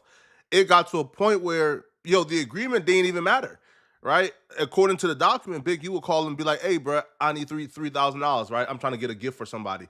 And he had to bring the money whenever he was called. And when he don't, well, you see threats right here where it says in the document, Big U told him, do we need to do another takeover like we did before? I think dude was ready to play ball, but once it gets to a point where, you're literally being drained dry, you are being drained so dry that you don't even have enough to live. Like, you don't even have enough to run your business. Like, you essentially have to tell at this point to survive and live and eat. So the dude began to work with the feds, and the feds began to give him money to give to Big U. He's on camera paying Big U $1,000 of his extortion fee, $1,500 of his extortion fee, $1,000. And then it got to a point around 2023 where I guess Big U was sort of understanding the feds were investigating him. So then his homeboy began to accept the money on his behalf. Robinson accepted numerous weekly payments on behalf of Big U, according to the officials. And all of this, by the way, is on camera, including the wiretaps where they're demanding that the victim bring them their money. There's a great deal of extortion claims, and if I cover everything, we'll be here all day. All right, we'll be here all day. But I think it's unfortunate. As of now, Big U is innocent until proven guilty. As of now, Loose Cannon is innocent until proven guilty. As of now, Brick Baby is innocent until proven guilty. Now, I think it's very unfortunate that they find themselves in this situation. And at the end of the day, man, this should be a wake-up call to everybody, bro, that, living a life of on the straight and narrow, bro, is always the best option, bro, right? Because it don't. All right, so you heard Mr. Flacco with everything he presented there. And yes, ladies and gentlemen, as many of you have been saying in the chat, they are campaigning not only for Rico Suave, but when they, look, I'm going to go here with this because, all these idiots, and like I said, they're innocent till proven guilty, but with everything the feds got, come on now. We know how this is going to go. When, not if, when they get convicted, they should present them with some very stylized trophies for world's dumbest criminals, okay? They need to get these things because, see, the Loose Cannon dude, he recently called back in to the No Jumper podcast talking about more shit. I'm like, boy, are you just tired of being free? Is that what's going on with you? But hey, I digress. But family, we not done because we're going to analyze something else coming up here that I really hope turns out not to be true. But again, like I said, this is all alleged that you're about to hear. Oh, yeah, you see on your screen here, Miss Tasha K. Hey, listen, think whatever you want to think about Tasha K, but when, she's got a knack for getting dirt or the wine, the tea, whatever she want to call it, on people. Bad news if you show up over there on her platform, because whether the information is completely accurate or not, it's going to be a bit of truth to what she's saying, okay? And, like I said, I ain't here to judge anything about her personal situation or none of that, but I want y'all to hear what this interview that she conducted here is being alleged, okay? Look, I really hope that this turns out not to be true, but if it is, this is going to be very bad. I want y'all to listen to this. What happened, I guess, between you and Nipsey that caused, I guess, your relationship to go from a positive one to you pushing this music to a negative one? So Nipsey at the time was working with Big U. And so we were all working together. And I bought Big U and Nipsey and everybody up to K-Day. Like I said, I was on a salary job, so I was in charge of large accounts. I was in charge of putting large projects together. Okay. And I put this event together called the Dream House. And what the Dream House is, little kids will write down, when I grow up, I dream to be a firefighter. And then we put their dreams all over the walls of the house, and we was gonna turn it into a community center. So we had Albertsons agree to put up $250,000. This story is heartbreaking. My heart goes out to her. But we still gotta be real here and hold people accountable. She have to take responsibility. She has to take culpability, bro. Because get this, her corporate job is gonna put her in charge of a $250,000 project. Somebody else, a part of corporate, is gonna match the $250,000. So it's a $500,000 project that she's in charge of. And the first thing she thought of when she was given a $500,000 project was to bring somebody from her hood. Bring them in on the project and give them the money to run the project. And that person she thought of was Big U. More specifically, she wanted to assign the $500,000 project to Big U's company, Developing Option. This is the same company that the feds called an absolute scam in the RICO. This is the same company that the feds, according to the paperwork, not Flacco, the paperwork, the police said that Big U transferred money all the time from Developing Options to his personal account. The feds even alleged that when Big U got a $100,000 donation from NBA players in 2019, that entire $100,000 went to Big U's personal account. So, according to the feds, not Flacco, bro. Hey, don't blame me, okay? So, this company is the company she wanted to risk her corporate job for and give $500,000 to. So my boss, Roy Laughlin, at the time was showing me how to structure everything because he was going to match money. I bought in Nipsey, I bought in Big U to be a part of the project, and Big U was having his organization at the time. So I told them that, we were going to put the money first into Big U's organization.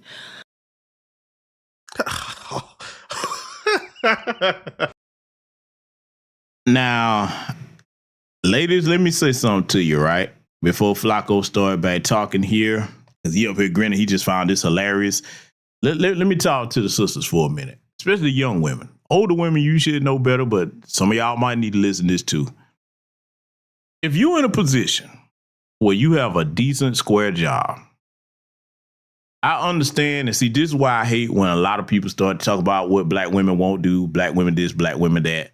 You have a lot of good-hearted, well-meaning sisters out here that will do exactly what this lady right here did. I'm going to go into more detail about this tomorrow on my Patreon broadcast, 7:30 p.m. Eastern Standard Time. But ladies, you need to be very discerning about the people that you would do business with in this type of fashion right here, because if not, it could end up costing you, okay? Now, if it's a brother that's really legit, he done turned his life around, you see he doing legitimate good things in the community, I can understand you trying to help. But now, with somebody like Big U that's got that reputation he got over there, nah, man, the minute that he even approached it, hey, I can't do that. I can't help you out, bro. It'll be wise of you to just leave that alone. But you're going to hear more about what the sister here is going to say. And like I said, I'm going to go into further detail on that tomorrow on Patreon, because I got to really go into some things that she was saying that I can't really touch on over here on YouTube. But Big Fat Boy over here just find this hilarious. All right. And look at this dude, man. Look, and I got to get on him for a minute. He always talking trash about our people on X. They always be talking, it be jokers like this. How you know I ain't LBA? Really? Now, he's never tried to pull that off. He's from Liberia, and it's just too much about him. He couldn't even get away with it. Okay, especially with this little piece of haircut, ungroomed beard, the stutter. You see what he got going on with his face and everything, okay? Yeah, we know you, but a lot of them will have this look and then be like, how do we not know? How we know they're not us? Yeah. Anyway, he finds this hilarious. I don't think it's funny because, what she's about to describe here definitely is not a laughing matter. Hey. Yeah, I'm laughing because I'm thinking back. I'm just imagining like what was going through the minds of like Big U. Bruh, Bro, a $500,000 lick like that just coming in your hands is too easy, man. Man, listen, man, that would have probably fed the streets for like a decade, man. Right? Get all the Gucci belts, Mary denims off. Bro, the hood would have had a ball with that 500,000, man. But fortunately for her, in her position and her employment, she's seen the light. Before she could transfer over the $500,000 to development options, she's seen the light and wanted to change her plans. But if you read the Rico, trying to take 500,000 or 250 out of Big U's hand is not an easy task, all right? But so she wanted to change plans, but Big U didn't go down without a fight. And that led to Big U actually coming to her job and embarrassing her and raising hell. Throughout that, me and Big U start getting into it. We start having conflicts. We decided in the middle of the conflicts that we wasn't going to work together anymore. Okay. So with that being said, I was moving that money to another organization. When he found out I was moving the money to another organization, he came into the meeting that I had at my job and disrupted the whole meeting, threatened me in the meeting, disrespected me in the meeting. When he did that, my colleagues, this is a corporate establishment. It's not a hood environment. It's not a trap house. This is my job, my salary job, and I brought you to the table. Now, I got to pause. So I'll pause it right here. The sister just said that she had a legit job. It was corporate. It wasn't hood, but you made it that when you brought that jackass in the mix of your business. Brother Black Voltron, several of you have said it in the chat. You don't mix street and legit business. You just don't do it. That's two different worlds. You don't do that. That rarely ever works out in either party's favor. It's not good for either end of the equation, but especially in this situation that this sister is about to describe. Again, all of this is alleged, okay? This is her account of what she's saying happened, and we're going to find out if she's telling the truth or not, because, see, check this out. You really think come trial time, you think this lady right here isn't going to testify against him? Oh, she is. Trust me, and it's going to be many more people that testify against Big Useless and the rest of his goofy, goon squad, okay? I want you to listen to her accounting of what happened next here. But you're coming in here and you're trying to bogart and knock me out the way when I brought you in. That's the frustrating part about all of this. You can acknowledge it's a corporate environment. It's not an environment for the homies, the partners, the brothers, the cousins. This is not that. This is an environment to work with very serious people. And you thought it was a good idea to involve your gang member homies with a corporate project worth up to $500,000? Now, I don't know if you just had, you just the most optimistic person in the world and had the best faith, but I feel like Ray Charles could have probably seen that this was going to end very badly. So within the meeting, he did all that, and I closed out the meeting, and my colleagues rode with me, and he seen that. So I didn't talk to him anymore.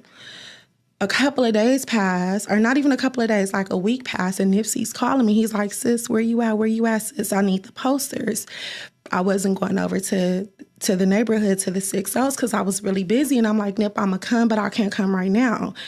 He has Slauson T's shop on Slauson and Crenshaw at the time. So he's like, all right, I need the posters. This is where things go really dark and get really bad. So I do have to give a disclaimer because Nipsey is no longer here with us. She would claim that Nipsey Hussle have always denied that he had any play in any wrongdoing that was ever done to her. So Nipsey Hussle has always denied the accusation that he was involved or he was a culprit with Big U. So I want to put that out there before we continue the story. SKG would make the claim that Nipsey Hussle and Big U were in cahoots, and Nipsey Hussle lured her to Slauson T's. And when she got to Slauson T's, she had a very eerie and bad feeling about her being there almost from the very beginning. And when she got there, Nipsey was there and Nipsey homies Fat was there. And then almost instantly, her routine visit to Slauson T's, turned really, really, really bad? This went on for probably like 5 days. So this one particular day, he called me. He was like, sis, come through. But he was very persistent. But I'm thinking it's just for the posters. So I pull up, walk in. Him and Fats is behind the counter. And I'm like, what's up, bro? And I'm talking to him. And as I'm talking to him, I get this eerie feeling. And then I hear a slam, clack, clack. And I realized I was set up. And so... What do you mean a slam, clack, clack? The door slammed. Okay. And when I turned around, Big U was there and another guy, and he just slapped me. And I grabbed my face and I'm like, what you slapped me for? And he was like, gonna embarrass me in the meeting. And then he just jumped on me. And this is especially disturbing to even listen to and hear. Now, Big U was... Now, let me pause it right here. Again, this is what she's alleging that happened. We know the brother Nipsey is no longer here to defend himself. You heard Flacco said while he was alive, when this came up, he denied it. Okay, and I really hope that's not true, but let me talk to the ladies again.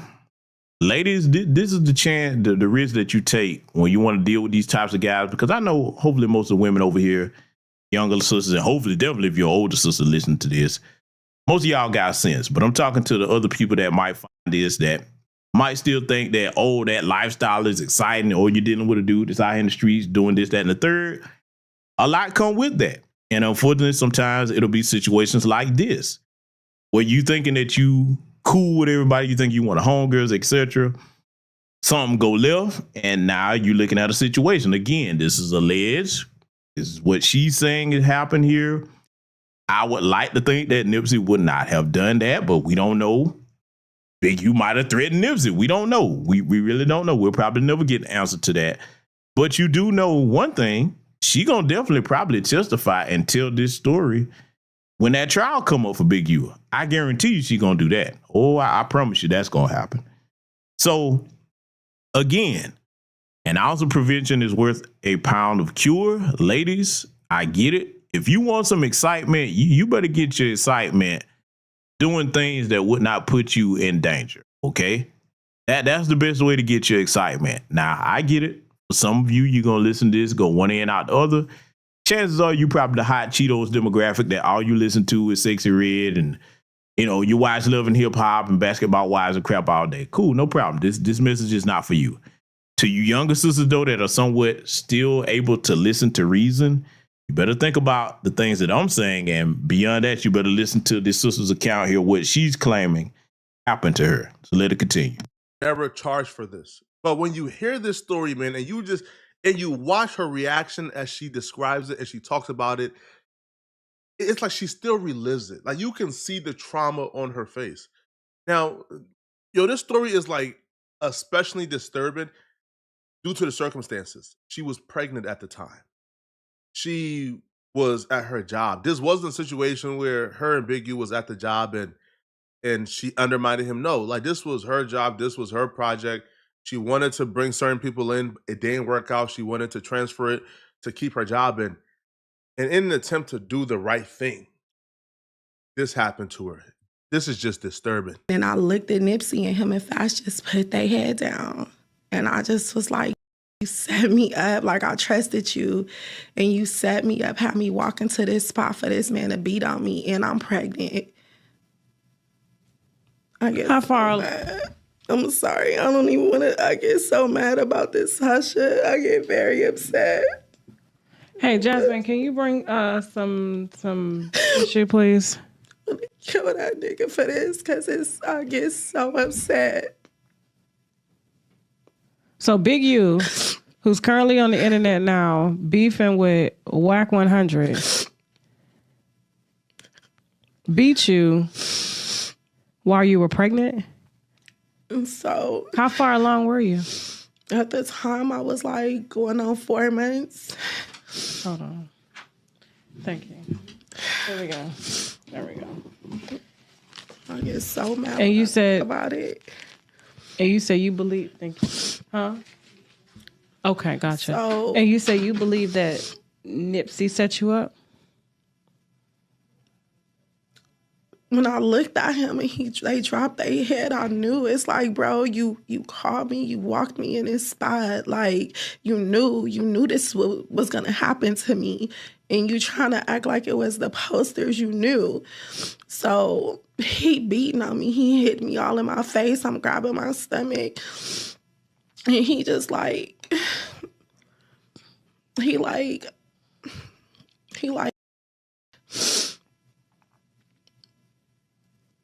nigga, he hit me in my face. And then he pick up the phone. He like, she about to get DP'd. This about to get DP. Call the homegirls to DP her. What is DP'd?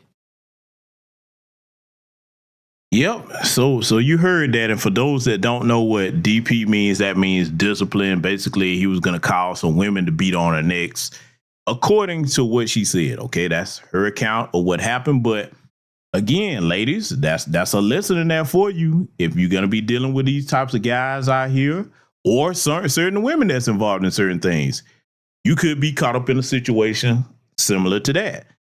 My advice to anybody, especially the women, anytime that you're dealing with somebody and there's money involved and there's a change of plans, or y'all have an argument about something, it's best to cut ties, okay? Best to cut ties. Don't put yourself in a vulnerable situation where you could, be hurt or you lose your life and, dealing with some type of dirtbag. Then nothing good comes to hang around no damn dirtbag, okay? I'm saying this to black men and black women alike, all right? But we'll see what happens because, it's definitely going to go to trial. It's a federal case.